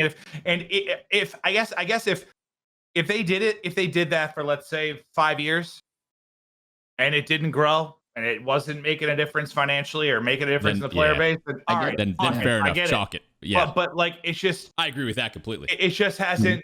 We haven't even gotten to a fair point try. Where Yeah, exactly. Yeah, it just feels like you haven't really got that yet. So I mean, who knows? Maybe we get like a great rank play, and it's just COD is what COD is, the biggest goddamn gaming brand on the planet, and it's just people are going to focus on playing team deathmatch. But I won't know that for a fact until we can at least just get it right and do it. Give me 5 years of it or something. The one glimmer of hope is how League play and Black Ops 2 spiked. Do you guys remember that, right? Where the player like the playlist was popping. I forget what the current players was on the League play playlist, but at the time, this was what 2013. I think it was like somewhere in the 60 to 80K player range or something like that. Yeah, that number started like, and it was 5K, exactly, like very low. And it was like after a big turn. It might have been like champs or before champs. I forget when it happened exactly, but like that's what gives me hope. Like if it's a good, and you're describing what wasn't even a goddamn rank play. That's exactly. If we get like an actual system that people know and can recognize and can have experience with, I just think it could do it. But anyways, I don't want to keep coming off like a whiny bitch. I think you're allowed to. We've been here a long time, brother. Yeah, we've been doing this shit for so long, and I just feel like at this point we know what the community needs, and if we don't say anything about it, I think we need to be annoying about it. I think we are the people to be annoying about it, or else, because we've just been in it for so damn long. And it's not like we're innovating. It's not like we're coming up with something new. I mean, right. you just pick a game. Be like, yeah, we take that one. Well, I'll take that one. You want Halo? Sure. You want Dota? Sure. You want Overwatch? All right. Yeah, I mean, we'll take it. I don't really care. See it work. I don't know. Try one. Yeah. Well, the fact is, even if it's working well, I'm still playing Path of Exile. So you're a different person. All right. let's talk some COD League stuff now. Okay. London Royal Ravens. Guess who they announced, chat? Boom. Parasite. Look at that. We're pleased to announce that the Call of Duty World League or Call of Duty World Champion Parasite has joined the London Royal Ravens as a temporary stand-in for Zero, who cannot yet compete due to COVID-19 related travel restrictions. Wow. Haggie's got a chance. I think we will all agree on this. This is probably the last one. I mean, I think we've probably said that multiple times, just based on the stuff that's happened in his career and bridges he's burned. And we've all seen the tweets about how, he's different, and it's never been about his ability. We can all agree on that. It's never been about his ability or any game IQ or anything. He's been good there, but there's always been something. I mean, there's always been something every goddamn year where it felt like he's had a chance. But it has been a while since he's had like an actual shot. And this is it. And I think it's weird because there were times in my career commentating with between his tweets and attitude where I was just like, kind of a fuck. I'm done with Parasite. Like I don't give a fuck what happens to this guy if he's on a team. Like I'm just sick even reading this shit or seeing him doing what he's doing. But I don't know if it's just because enough time has gone by. But for whatever reason, I want him to. I want this to work. I want to see him fry. I want to see him have a chance. You want the comeback story. That's what you want. Maybe I do. A redemption arc. A redemption arc. Maybe that's what it is. And I think I am kind of happy that the team is what it is now. Versus maybe when it was like Scraps and Wuskin. And I think maybe there's less potential for personality conflict a little bit now. I don't know. Maybe that's not a big deal, but I don't know. I find myself, even if it's just temporary, he does well enough and leaves a good impact that he finds a spot somewhere. Go ahead, I don't know. I mean, I agree with you. Like I'm not rooting against him, but I just feel like this is a really good opportunity for him, but it's also a really tough one. You know, like I think it's a stand-in for Zero. I think he's going to have to play. Like you're saying, like, you know, if he does well and, you know, maybe he gets a spot. I don't know. I think he's gonna have to play like insanely well, like really, really good to keep himself around. Like it's just like plus the spot he put himself in between everything that's happened over the last 10 years. That's all you can ask for. It's a good opportunity, but I don't know. Like we'll see. It's a lot of there's like a lot of pressure on it. Of course, that's like what he wants and that's what he's been going for so many years. But I don't think this is as big yet, unless he comes to this to the stage, you know, and just absolutely dominates and does really well with this team. It's going to be really hard for him to make like a super big impact, in my opinion. I don't know. But it's a step. I mean, what else? Sure, that's what I mean. Like, I hope. What else do you think? What else do you think could happen? Like, do you think someone was going to fucking pick him up and put him in a full-time slot on one of these teams right away? I don't. I didn't see that happening personally. So I think if it was going to happen, this is the chance in the route. Probably was going to happen. I think for me, I mean, I'm happy for him. I think he had a really successful year last year. I think he said he was like top, maybe like had the best average placing last year in the challenger scene. Yeah. You know, it's what you want to. He's proven himself. It's not like he hasn't. To what we said, I think it's like a 2-week standing contract. To me, it's not about this. About his performance. I think he's going to perform. I think he's going to play well. He's always been a great player. To me, it's what impact can he have with London and what impact can he have around the organization. I think he can be a leader. I think he always has had a good way of looking at the game. Maybe he can help London. And maybe when Trey comes back, they go with Trey. But I think what's important for him is to have a good enough impact on the organization and the players. Hey, maybe we keep him around, sign him as a sub.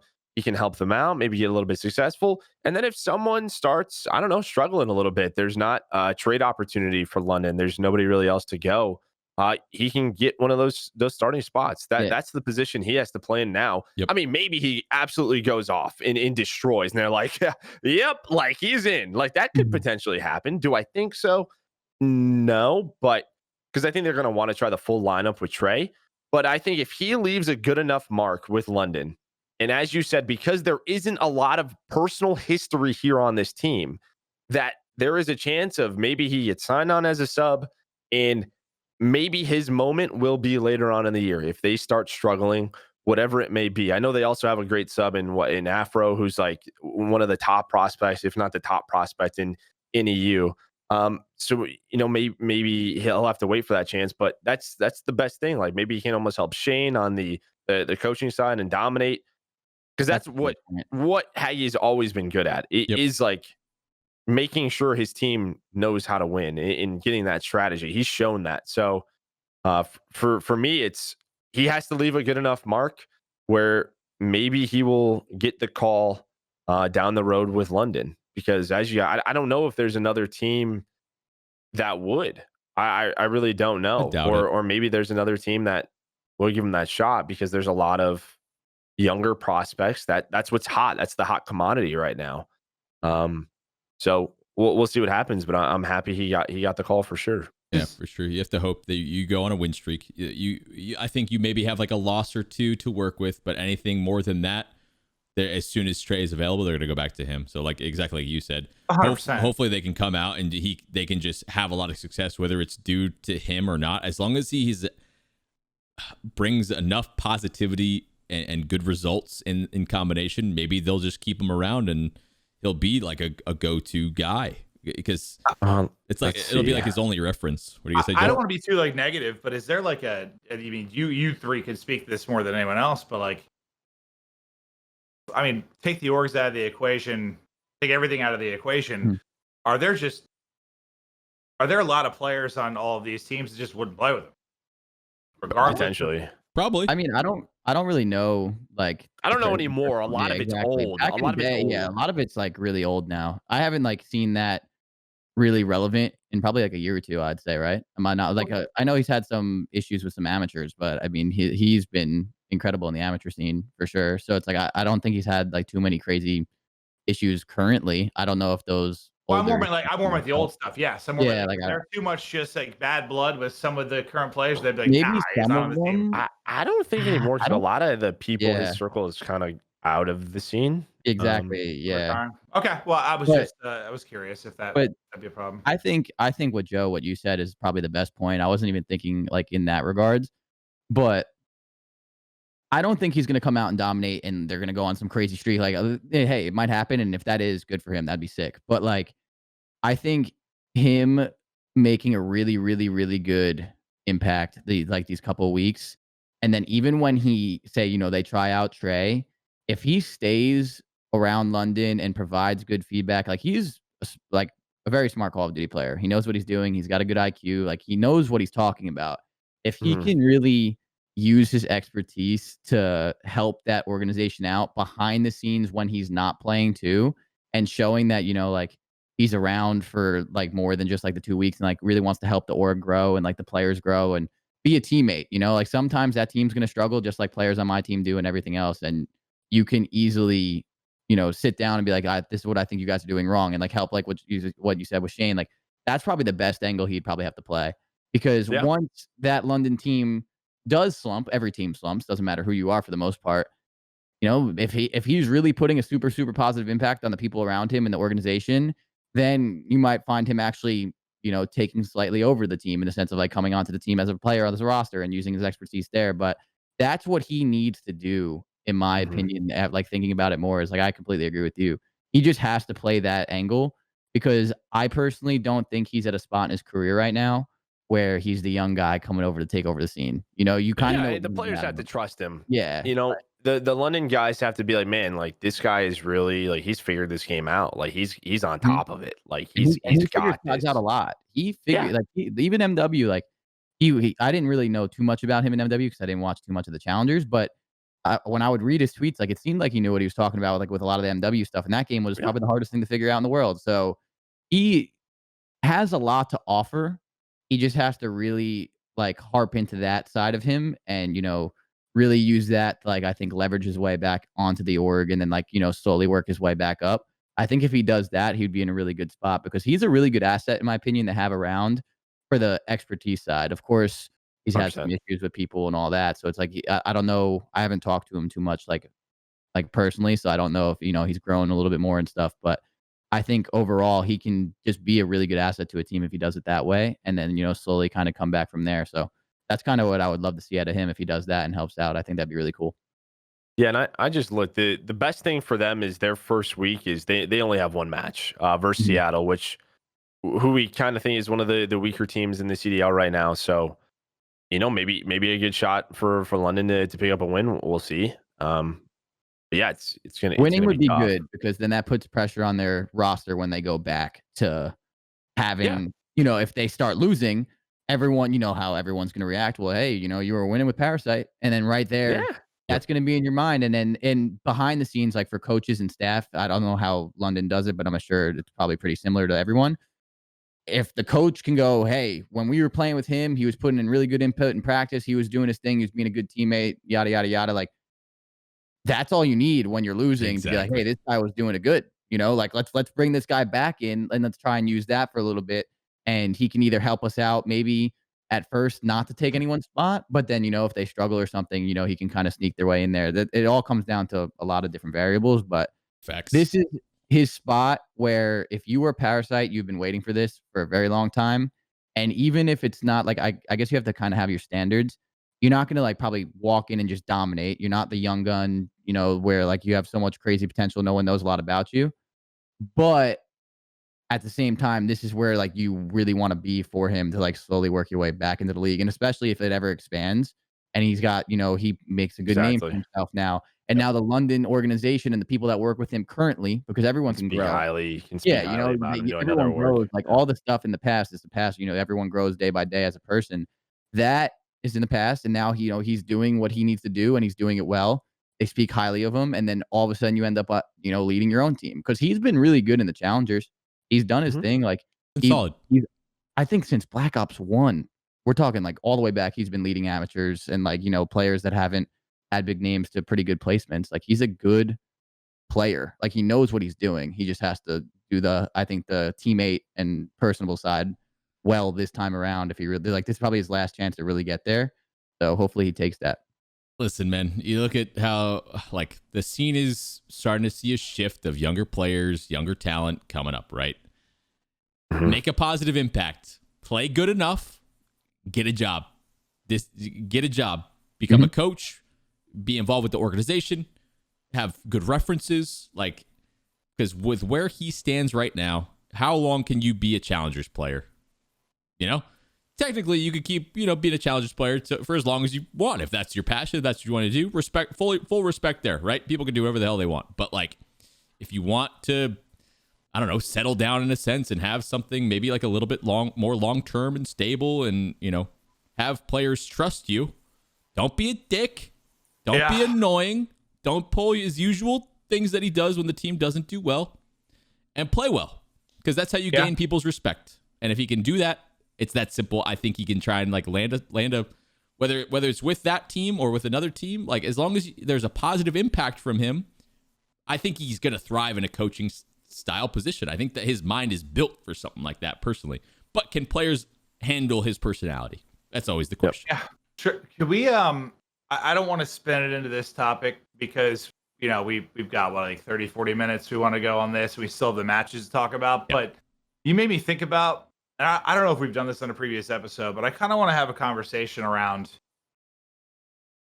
the job aspect of that. And like, players need to not be idiots in the sense of a lot of these guys aren't going to college because you can't really. It's tough. Really I know Joe did it, but it's tough at this level to like go to college and compete because that's when your prime years are for this stuff. And are a certain number of them gonna maybe get jobs at devs or be coaches or find routes?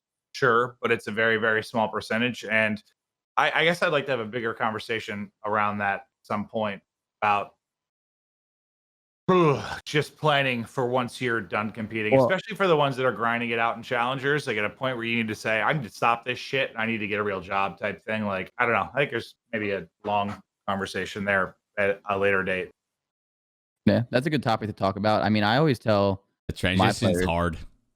Yeah, I tell my players to like a lot of the players when you're on like the big stage, like some of the players that I coached happen to be like in the limelight of like stardom right now, and I tell them like try and focus on content and build your brand. That sets you up for ever. If you do it the right way, like that's a big thing. And then like but the CDL is a really good episode though. We should do another episode. No, yeah, we can talk about this for half I'll hour. end this short, but yeah, the CDL is a really good opportunity for what you just said to get a job within the team and do that. Like I think that's the cool. That's like one of my favorite parts about the CDL, to be honest, is like how much it has to offer.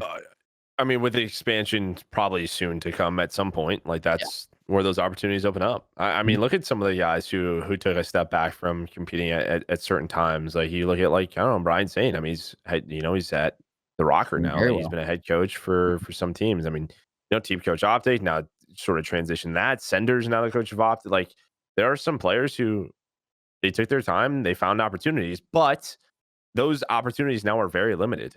They are super limited. And now what's going to end up happening is that a few years down the road, those coaches will probably turn to sort of like the GM role, kind of what like Eric does, Mud Dog, our friend. and then another coaching opportunity will open up. So yeah, it's always an interesting dialogue along those lines. Yeah, it's just this is the last thing I'm going to say, and I really want to talk about this more later. But it's just the core issue is it's not like if you're in the NBA, right?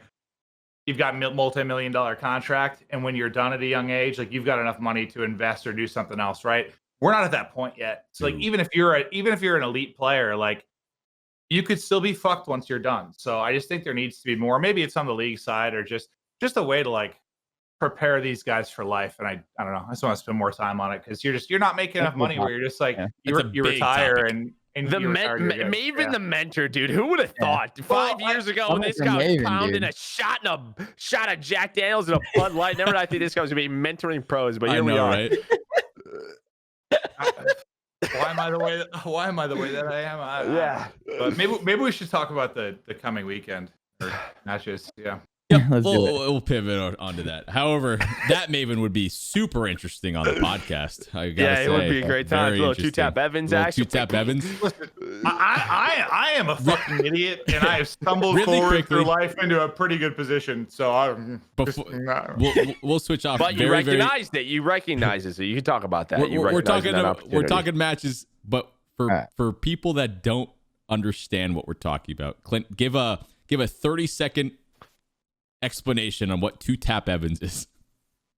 I need to explain two-tap Evans? Yeah, just really quickly for people that don't know. Two-tap Evans would be my alternate persona that came out when I got really drunk. And I would wear a weird hat, and it started in H1Z1 because you had to two-tap people with the rifle or whatever it was called. And I would just be yelling two-tap Evans every time I two-tap someone. And I'd talk in the third person. And sometimes that's when I lived in Manhattan, I'd be wandering the streets of Manhattan hammered, and I'd be sending Joe videos like two-tap Evans is out doing this. Like, I don't know. I became another person. There's a reason I quit drinking. There you go. No, you sent me a whole video of you hunting goblins in a park that ended up being children. This guy was on a World of Warcraft. One night I was in bad shape. And I went out and I literally started wandering the streets of Manhattan, and I was pretending that I was like doing World of Warcraft quests. And I was just basically like making up quests for two-tap Evans, my alternate persona, and I was taking videos for Joe as I would do things in the city. He's like, two-tap Evans is being hunted right now. He'd be like in his hood. He'd be like, I'm in my hood, but I've activated my ability. I'd be like, what are you talking about? Did you have like a hat too? I had a weird like straw hat I'd wear. Oh God! All right, let's move on. Don't drink alcohol if you just stop now. Trust me, just stop. Quit forever. That's all you need to hear. All right, perfect. Thanks for telling that story. That was great. You're welcome. Chat loved it. Opening weekend hosted by Atlanta Faze. Here we go. Matches start Thursday the 11th. You guys can see the time slots right here. This will be Central Time, so you guys can do math wherever you live. You can see when the matches start. Going to scroll through super quickly. And then I don't know if we're going to want to go through each one. It's kind of a lot to talk about. We've been live for an hour and a half already. But did we explain the basics of how it all works? So, yeah, I think we should do that. Let's do it one more time because I'm going to show you. It's like, so, yeah. Clint or someone take it away. Well, what are these matches? What are they for? Well, let me just start by saying the only part that I think is confusing people is the use of the word home series still. Correct. Because home series previously that's all that existed. It was those tournaments. Each would be hosted by a team. But we're going back to a model that is actually a lot more familiar to people I've watched in the past. Like you have league matches where teams play against each other. It gets seeded, and then you play a tournament after that. And I believe we have 5 stages of that. So now the home series, instead of being the tournaments, the home series is just like a week or weekend or whatever, Thursday through Sunday. Let's say this is the Faze home series where each team is playing each other once, or how many matches do we have total? Do they all play once this time? They all play once based on their groups. Over the course of the 3 weeks or whatever it is before the tournament. But yeah, these are basically, it's just weird because home series used to be tournaments. Home series now defines to one of the 3 weeks of play leading into the tournament. So it'll be, I don't have the list in front of me, but let's say like this weekend is Atlanta's, the next week is Chicago's, and so on and so forth. And once we're back to LAN, it'll make a lot more sense because we will likely be traveling and playing these league matches in cities and stuff. But for now, it's a little weird because we're not doing that. But basically, these are league matches. There's 2 divisions with 6 teams in it each. The teams in the division are going to be playing each other, and it's all to seed into a tournament. But that's the main thing. I mean, it's a big deal because you're not playing a ton of these league matches for seeding. Every single match means a lot when you're looking forward to the big tournament. But this is our first weekend of, I mean, it's home series, but these are, for people watching CoD all the time, they're league matches. Think of the regular season matches. If you're watching the NFL or NBA or whatever it is, these are like regular season matches is what we're about to get into. I think is the best way to explain it, I guess. Well done, Baldy. Mm-hmm. You're good at that. It's like you do it for your job or something. Huh? Sometimes. Yeah, sometimes. Yeah, I mean, there's more details we get into, but that's the basics of it, right? Course. Like we're getting into our regular season matches to seed into a tournament is what we're about to start. Moral of the story: 3 weeks of regular season. Obviously, here you guys can see the bracket. You guys say Group A, Group B. The different seeds depending on how they place in their league matches the weeks leading up. You can see what the benefit is of getting a good seed. You either get put in a winner's bracket, which means you have to lose a couple times, or you get a first round bye if you get a first seed, whether it's Group A or Group B. If you get a bottom placement, you're in a bad spot. You can show up, lose a match, bang, you're out. You suck. Get smoked. But this is the first week of league matches right here. Are there any particular matches that you guys want to talk about? Should we go straight I through? do one quick thing. One quick Go thing. ahead. I do feel like I saw like the feedback. People when they looked at it, I guess, were complaining that there weren't like a lot of matches or whatever. Like, just so we're all clear, like there are a shitload more matches than last year. Like there is Correct. a lot more Call of Duty being played. So I think some people looked at it for some reason and whatever format breakdown you saw at first. Like I saw one big concern was like, oh, there's just not a lot of matches. Like, do we have that 10-hour stretch on a Saturday where we're grinding? No, but that should never be a thing. Like Right. There's a reason that doesn't exist in any sport. Like most people don't sit and watch something for 10 goddamn hours. Like that's not realistic for most people. So, but at its core though, there are a lot of matches, a shitload, just so people like get that, I guess. I think people didn't understand that. Yeah, fair enough. More matches. That's what people wanted. And also a big complaint with the format last year is that certain teams weren't there. So they're problem solving. Yeah. I like it. I think it's an improved format. Yeah. We're going to see Is it more perfect? matches. No, but it's Right. I think it's good. I think it's what a lot of people probably like. I just think some people just didn't understand it at first, just to maybe confuse it in terminology and what. Cool. All right. Let's go back to the schedule once again. Honestly, this first one, let's talk about this one. Rokkr versus Thieves. I think this is a banger. It's a good way to start. I think on previous episodes, we've all sort of talked about how Rokkr made arguably the best roster changes in the offseason with the team they were able to put together compared to the old roster when they switched to 4v4 and everything. And then we saw sort of a first look at the Thieves. We've seen some sort of feedback from them in scrims and things like that. Both teams, I guess we'd put more towards the middle of the pack, right? So I think like a matchup like this to start us off, it's going to be a good, I don't know, what word am I looking for? A good representation of how to sort of rank these two teams because they are so similarly ranked going into the season.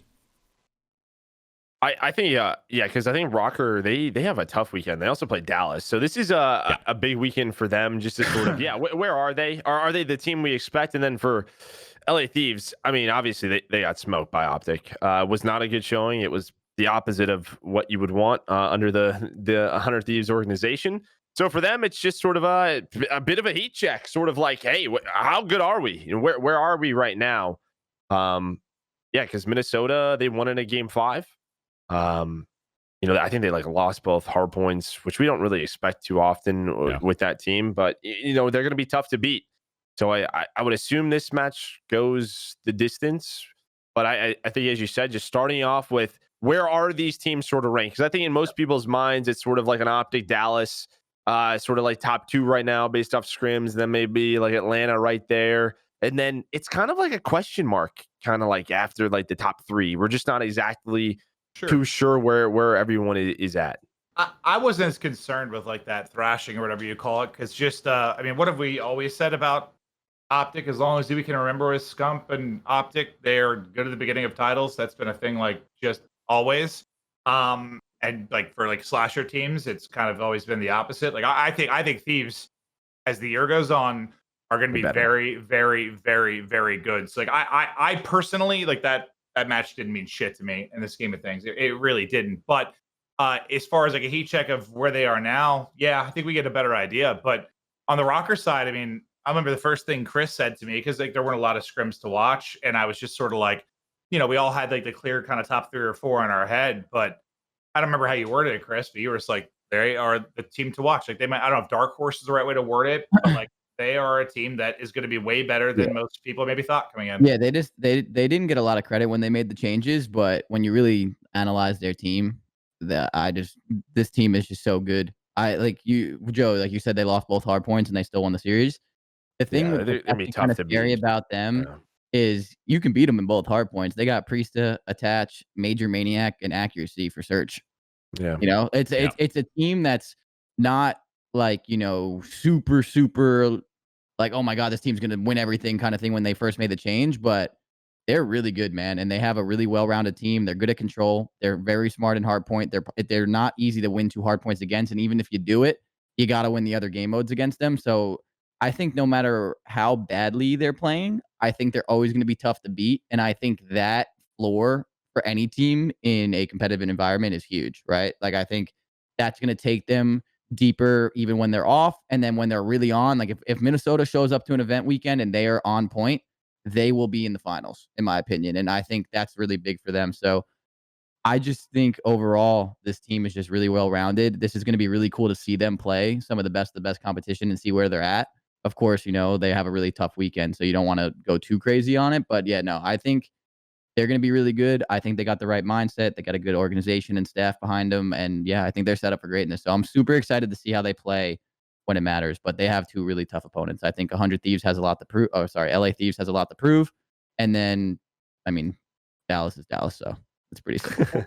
Well, you would say, like, I think, I don't know if I said or Teep said or somebody did one episode that, like, once you get a 4v4 and only 12 teams, like, with the level of talent in the league, like, there is going to be sort of an anyone can beat anyone at any time type thing. Like it's Call of Duty and it is stacked on the rosters. But I guess I just feel as much as we can make that general blanket statement, like that's just really super true for Rokkr, I guess. Like they will be a threat to every top team every time they play. No matter what. Yeah, no matter what. You will never walk into a series playing Minnesota, in my opinion, and just be like, this should be a walk. Like a walk in the park. Yeah, and it shouldn't really be that way at all with only 12 teams, but like it will, kind of will be sometimes. But like I think just they're on the high end of the curve, I guess, with that. Yeah, let me reword that because to be honest, every team, no matter who you are, no matter how good you are, is going to be competitive with how well, like every team is so good. We know this. We've talked about it so many times on this podcast. But my thing is even last year, like my team would be off. And like you can kind of see it, right? And like when we had like those off moments, but we usually were able to hold on to search and destroy and kind of get us through. And that was like a big thing for us. And even though we had our slumps and things didn't go our way, it's like they're like the same thing. There are going to be some teams that are off, and when they're off, like Paris last year, they had that like spree where they just couldn't get anything going. Yep. I don't think Minnesota will ever run into something like that because of how well-rounded overall they are. Yeah. They fundamentals, they play correct Call of Duty, so it's always going to be tough to beat them. They're good at all game modes. They have the leadership. They have the coaching staff. They have the talent. Like, they have everything to work with. So when they are off, they're still going to be a major threat. And that's, like, a really good thing to be if you're Minnesota, in my opinion. So I'm super excited to watch them play. They're one of my favorite teams to watch, as you guys all know. So it's just a good way. It's a good test to see who's, like, really a good team because, like, it's the teams that never lose by a lot, really. Like, even when they lose, it's like a couple plays here or there, and they're right back into it. So I think the middle of the pack is going to be, like, it's going to come down to probably, like, a couple of kills in some situations, right? So talking about Rokkr, we've talked about in Call of Duty history, you have your good 2, 3, 5 teams. I think this is a great example of that. And if they have a hot weekend where they're winning, I don't know, 60, 70, 80% of their hard points, maybe, like, shit, they're in the, like, in the finals. Because no doubt about it. If you just look at the lineup, it's going to be a top half S&D record team, right? Just, it's got to be. I don't know. I'm excited to watch them too. I want to be mean towards Thieves for some reason, but I just don't have enough information yet. So I'm gonna reserve my judgment after I see them play a couple times. Yeah, it's gonna take time. I know. We talked about this. Like, we know they're going to get better, but it's a question of why does this always kind of happen type thing. Like, it shouldn't always come down to that. Like, we know that slasher teams get better. I understand, but like that shouldn't be different like teams though. There's always just been some teams that learn faster, some that don't. I remember talking to Clay about that old Faze roster. I get it. And like it's always he's like when they came together late in the title, they clicked and they were godlike. Like in AW when Black Ops 3 started, they didn't like learn to play well together. I'm looking at, can they change that narrative around? That's sort of, we always learn a little bit slower. Well, can we figure that out? I guess I just think some people are smarter than other people is probably what it was. Guy can build robots. Why can't they figure it out? Yeah. Sure. But no, it's not an intelligence thing, but I think it's just, I don't know. For whatever reason, that's just always been a thing, right? Like some team people are just better at, it clicks faster. They click. I mean, I even think about that just for me, like playing Warzone with you guys. Like, yes, you're way better than me, but like just certain core mechanics and way to play things, like you guys just figure out like instantly. Whereas me, when I play for months, it starts to click and I get a lot better. It's just, I don't know. And like, even though these guys are they're all very good, I think some things just.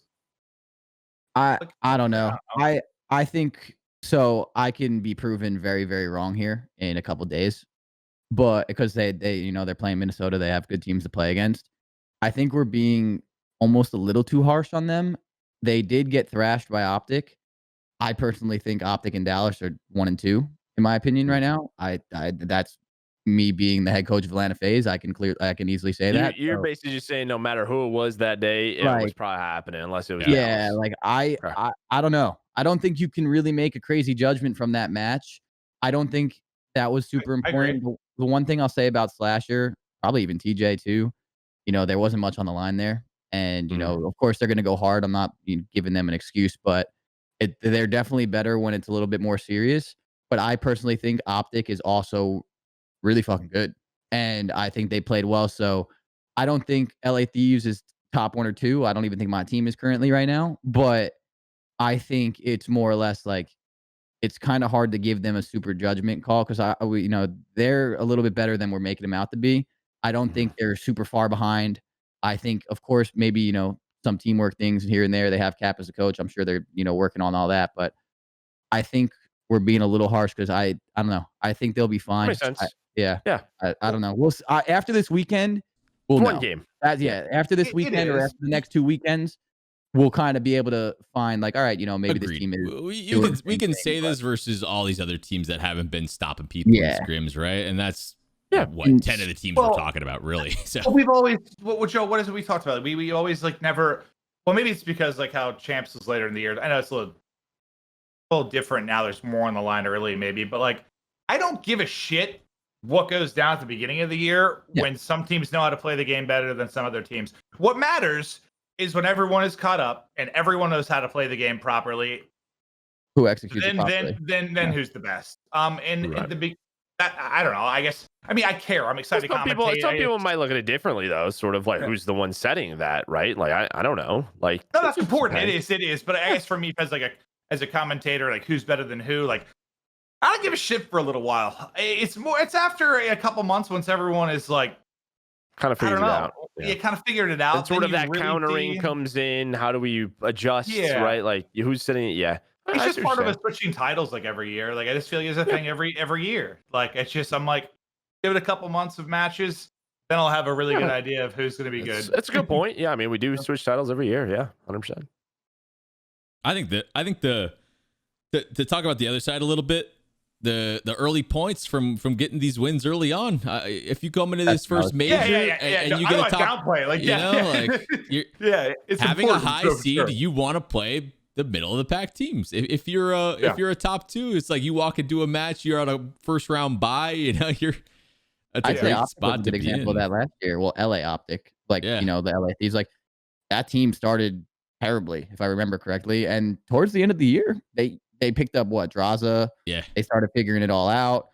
They looked good at the end of the year, but they were playing catch up. You're playing catch up until it makes it a lot harder. So, to what Joe, like what you said, it's Maven wants to see people at the end of the year. That's the most important, champs time. Yeah, I get that. Not end of the year, but but no, I know in what a you couple mean. months. Yeah, Like, but in a couple months. But like at the same time, Listen, being good early is extremely important, and it sets you up for that end of the year too. So agreed. Yeah. I'm all for being nice right now. After we watch a first set of matches, we're calling people out. It's 4v4. There's gonna I'm excited about the change from 5s to 4s. When I was trying to break Yeah, a down lot of certain mistakes, gameplay and looking at stats and things like that, there's a lot of cop-outs in 5s. It's not going to happen in 4s. The people that are in the bottom half of this league, there's going to be a clear reason why. And like, I don't know if it's going to be particular maps or particular roles or players or this or that.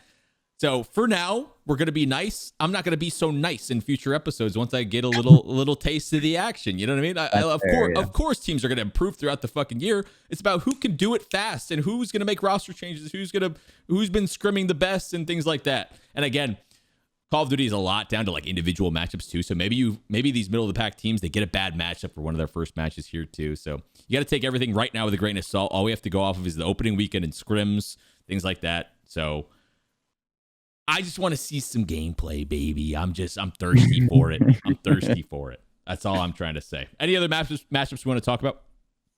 Any ones that stick out? We have Surge versus Empire. I don't want to talk about that one. Paris versus Optic Chicago. I don't want to talk about that one. I guess the only thing for that is kind of see, I think people were impressed with Paris. At least I was. Now you're going to see how impressive they could be. Yeah, I think I'm excited for all of them in the sense of like this is the kickoff weekend. As Chris said, like there wasn't anything on the line, and I know that affects a lot of players. It does. So I am excited to see everyone going at 100%, and I kind of care about all the matches just for like even though I said it matters to me more months later, just for like a scales thing, power rankings thing, we get a better idea of where people are at. But I think I just said when you just word it that way, like I'm kind of excited for everything, just because, dude, holy shit, the fact it is 4v4 and only 12 teams. Like, there's just not gonna. There were so many matches in my career where I was just bored as shit, and it might not show. It might not show on broadcast, or maybe sometimes it does, because I have a lot of fun commentating, especially when I'm with someone like Joe or a Jag. Like, I just have fun. I enjoy it, but I was just fucking bored because the match sucked, and I just don't think we're gonna have a ton of that. Like, I don't know. Maybe I'm wrong, but like the teams are just stacked. Like it should just be fun, and the game's watchable. So that's we say this every year, but this is the most competitive year of Call of Duty, and I feel like it keeps getting there. But I think what you just said at the end right there, the game is watchable. Last year was a very competitive year of Call of Duty, and there were still even matches where you saw my team get destroyed in the one domination, and like it kind of just gets boring in the with the game modes that we had last year. I don't think you're really going to see much of that. Of course, Search and Destroy is in a weird spot right now, but overall, I think just the way this game plays out, it's going to be awesome. You're going to see teams get absolutely blown out in Hardpoint, but then regain in the Search and Destroy, play a tough control. Like there's going to be crazy moments this year. A lot of 5-game series. Yeah, like it's gonna be. We cool. Already had a lot. Yeah, and I think you're gonna have a lot more, because even with like the way I see scrims play out sometimes, and you do the best of 11 to get some surge practice in. You trade maps, man. There's gonna be you're gonna be really good at maps and manipulating spawns on this one, but you struggle on this one. But you happen to be really good at search, and there's gonna be a lot of series that go the distance with how talented teams are. And I feel like a lot of teams all have that one player that can turn up to and just be an absolute monster. And like, that player's on no matter who they're playing, what team it is, they can take over and win the game. Like it's 4v4. My opinion, we scrimmed Minnesota today. Like, you guys know how much love I have for Priesta. We were playing on one map. We were in a full setup. He ran down the right side of the map and got a 3-piece and broke the hill. And I was like, well, I literally, after the map was over, I was like, for that hill, played it well. That happens. Like, so there's going to be times where you see Huke or Shotzi or Simp or B. Like, I can go down a whole list of all these players, Scump, all these guys take over. And there's nothing you can do about it sometimes in a 4v4 game. How do you react? Yeah. So it's going to be. You have to limit those. Yeah. It's going to be awesome, dude. I'm super excited, bro. I can't wait. The big plays are going to be obvious. Like it's going to be great. Can you guys not hate me?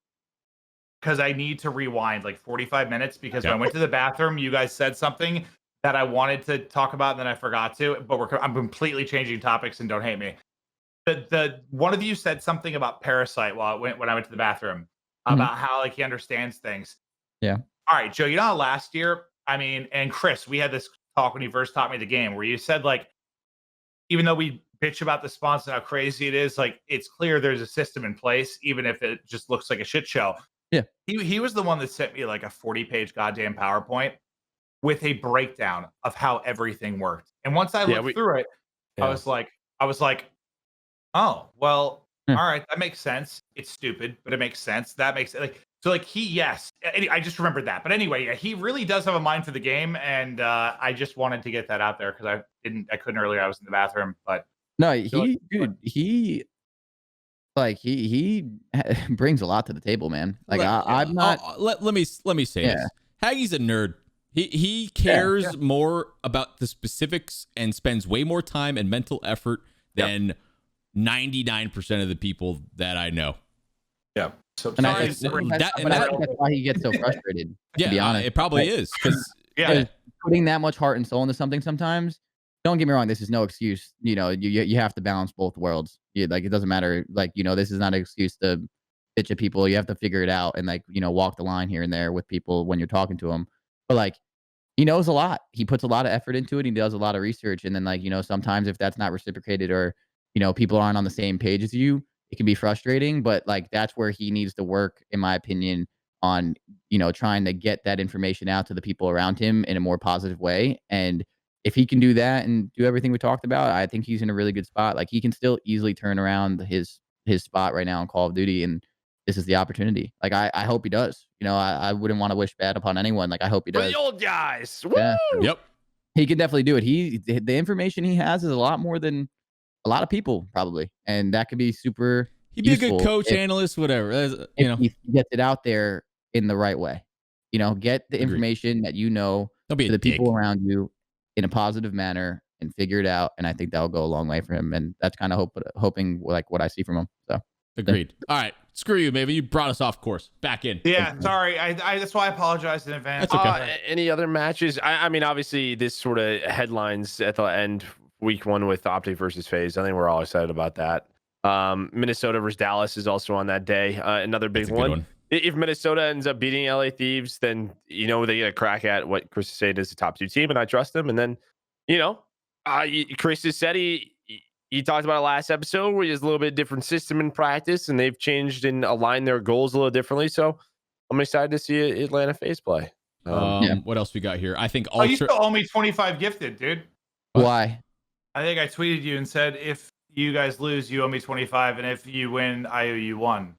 That's not fair. Did I agree to that? No, it's a terrible deal. I don't think so, but it's on Twitter, so you owe me 25 gifted.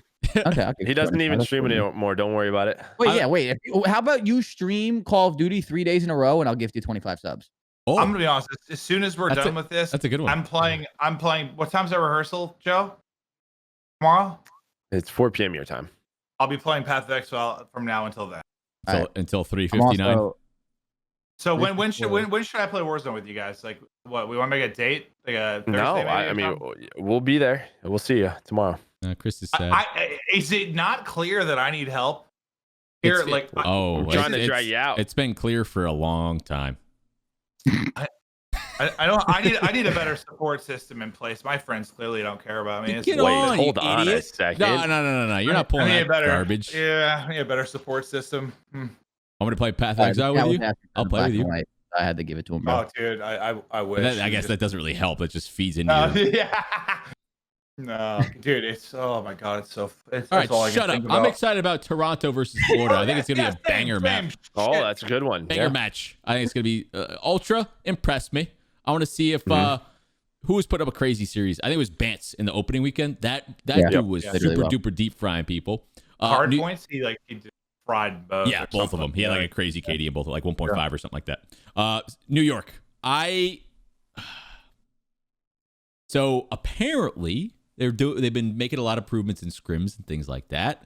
Obviously, they just split with Optic 4-4. So yeah, that's pretty crazy, right? That's in which big news. Hey, take it as you'll take it. But I think that shows some improvement. Yeah. I heard like Diamond's been pretty gross. So yeah, well, big opportunity for him. They still don't have Hydra. They still have. I talked to Zuma. Right? about it. I don't think they do, by the way. Sorry, I cut you off. But I talked to Zuma on 2 weeks ago about Diamond, and he like really gassed up Diamond's communication. And like a lot of amateurs that come come into the scene usually kind of lack like some of the easy call outs, but they're not so easy. Like just like communicating where you're spawning, what you're doing, how you're doing it, small talk. Like that's like probably even with my players and everything that we work on every day, small talk is probably one of the most important things in Call of Duty. It might be the most important Yeah, thing. It absolutely is the most communicating. important. Yeah, and I think Zuma people don't was head understand over what heels good about how comms well are. he could do that. So that's huge just there in general. So When I watch, and it's different, but like, dude, when I go from playing Warzone with you guys to like playing with others sometimes, or I watch a tournament with people talking, it kills me. Like I literally die inside because I'm so used to playing with like you guys. We're like, we've been playing together a long time. Like our comms are pretty on point when we want them to be. Yeah. Holy shit! Sometimes when I play with other people, like it makes everything VR players' easier. comms are horrible. They're not good at all. Warzone comms are, but for the most part, it's because they just split and don't talk. I mean, that's why. That is why. Yeah, and streaming too, like muted out, talking to their stream, talking to their chat. No, their comms are ass. You don't have to make no, wait, don't get me there. They're in a different level from pro players to that I've seen in my opinion too. Yeah, like for sure. 100%. But even at my like newbie ass level, like, dude, the shift is. I miss you guys just for that and buy me back. Oh yeah, there's sometimes I'm like, please speak while you're shooting. Hello. I was playing with Mesa. He's just like east. I was like, bro, I'm not looking at my compass, bro. Like, where is he at the nothing makes me angry. Remember me and Wag got into it that one day like a year ago. Like nothing pisses me off more than if I hear a teammate's gunshots and nothing is said. It like I am instantly fucking pissed. Like instantly so triggered if someone is shooting and not saying anything. I don't care if you're shooting for fun to test a gun. I better hear. Like TeeP said this. Like that's just me shooting, testing something. I'm like, all right, thanks, TeeP. Like, something's being shot at. Someone better say something. I like this. I agree with this. that. I think we're all about the comms. You gotta have good comms. Does that all the time. Symphony shoots his gun off. I'm not looking at my compass. Like where? Bridge or the call like. Yeah, what's he say? Like, over there, or like in front of me, like fucking what? Give me a call out. Like Symphony's got good comms, bro, but he shoots his gun off all the time and doesn't say anything, and he freaks me out about like 10 times. I stress out sometimes. Yeah, every time he does it, I like freak out. I'm like, yo, is he good? Or is there a team over there? And he's like, no, I'm shooting. Oh man. All right. Alrighty. Solid. Yeah, it's hard to do like deep analysis leading into this. Of course. Like, last thing I want to do. We don't have stats or anything crazy. Like we're all just excited for the fucking matches. Really brief. Crowdy boy, how do you feel about your two particular matchups here for the first week? You got Gorillas first, and then you got Chicago coming up next. So if my team's we've been working on new goals and stuff and practicing and all that. We kind of talked about that last series. I was pretty harsh about the way we played. Wasn't happy about it. I don't know. I'm very excited to watch my team play, and the way we've been playing in scrims, I'm super confident, right? But I was the same way beforehand with Florida. Like we looked really good in scrims. I think our biggest thing for us is actually controlling the tempo of the game and letting the game come to us sometimes, because my biggest thing that I see in our team is sometimes like, we get a couple kills, or like before we get a couple kills, we all try and get a couple kills where we're not supposed to be the ones trying to get the kills, like kind of being more of like a team oriented, small talking, crossfiring and stuff like that. And like really working on our game. So I'm confident, with the way scrims have been going, I would get on here and tell you very honestly to all the Atlanta Faze fans that watch this, and obviously CDL fans too, if my team was in shitty shape, I would gladly say that, like it was not working. We've been looking really good. The way we've been approaching practice has been really good. So I've been happy. I've been proud of the players, and I'm super excited to watch them do it. So I would say confident, I'm excited to watch us play. But at the same time, I think our biggest thing is when we go out there and play these two matches is just actually making sure our comms are calm. That was a big issue last year. Right. And then making sure we're sticking to the game plan. Like when we were playing Florida, you go watch that back. A lot of single challenges, a lot of solo challenges, a lot of ego challenges that were unnecessary, stupid, unwarranted. And I know a good solo challenge. Yep. Yeah. That brings me so back. It's like, I think if we stay away from them and we do what we've been practicing, and we've been doing it pretty well for the most part, I'm excited to see us play. And that's like why I'm excited to see is Right. the way we play when there's pressure on the line. But I've been super proud of the way they've been approaching practice for the most part. There's been some small wins in the individual players as well as team goals that we've been setting. So we just got to make sure we execute when it matters. And if we do that, I'm super excited to see how we play. But that's like what we had to do against Florida. We didn't do it, but this is our bounce back now. So Right. All right. Let me ask Chris. So Gorillas all LA. What do you think? Probably like Texas server. Is that probably what'll probably end up on? yeah, that's what I would assume. Like something like that. I don't know. I forget exactly where all the servers are, That seems the most fair. but that would seem. Well, they like, added one, right? That was weird. So Is like there, like, a there was Midwest one one? last year Yeah. that wasn't like is it Nevada now? Is that where it is, or is it Colorado? I was reading there was because we talked about there's last a new time. one, I'm pretty sure. Yeah, that- it's in between Texas and LA. Yeah, and that might be Nevada, the Utah. one. Utah, maybe? It might be Salt because Lake? I remember Salt Lake City. Yeah, it might be Salt Lake City. I don't know. because That I sounds right. remember They have internet in Utah? they were talking about how LA is actually kind of in a better spot now due to the server selection. So I was just curious. So And then, I would assume so. Regardless, I'm not really worried about connection matchups against them. Just Okay. not saying like team wise. I'm saying like I think we'll connect well to the server that we play on. Same for them. I think it'll be pretty. and fair. then Dallas. Well, or sorry, Optic. It gets weird, right? Like what? Yes. So I'm Yeah, I thinking, don't what know. would you think? Midwest, probably. Oh, I don't know. I actually have no idea what we're gonna play against them on because I don't. Yeah. Yeah, that's gonna be a weird one with connection wise. But like the way my team's been scrimming and stuff, like we play on a lot of Quad Texas hosts and we play well and But we yeah, get the of kills. course. Dude, I'm more don't bitch about connection. You know how I. No, how I know. I'm- It's like just something that I'm I not- like to keep in my mind. Yeah, but I don't like when my players start using that because I think Right. that shit is lame. So I mean, for that's like the least of my worries for the team, and it better be the least of my worries for my players. They shouldn't be worried about that shit. They should be worried about the other shit. So like, yeah, we'll see. I don't know, but I don't know how the Optic one will work, but we'll see. Alrighty. Teep, Cool. can I ask you a question real quick before we end? Of course. Is there some way after this episode to technically figure out a way where I can see you? Because I'm starting to like, I feel like You miss I me? would.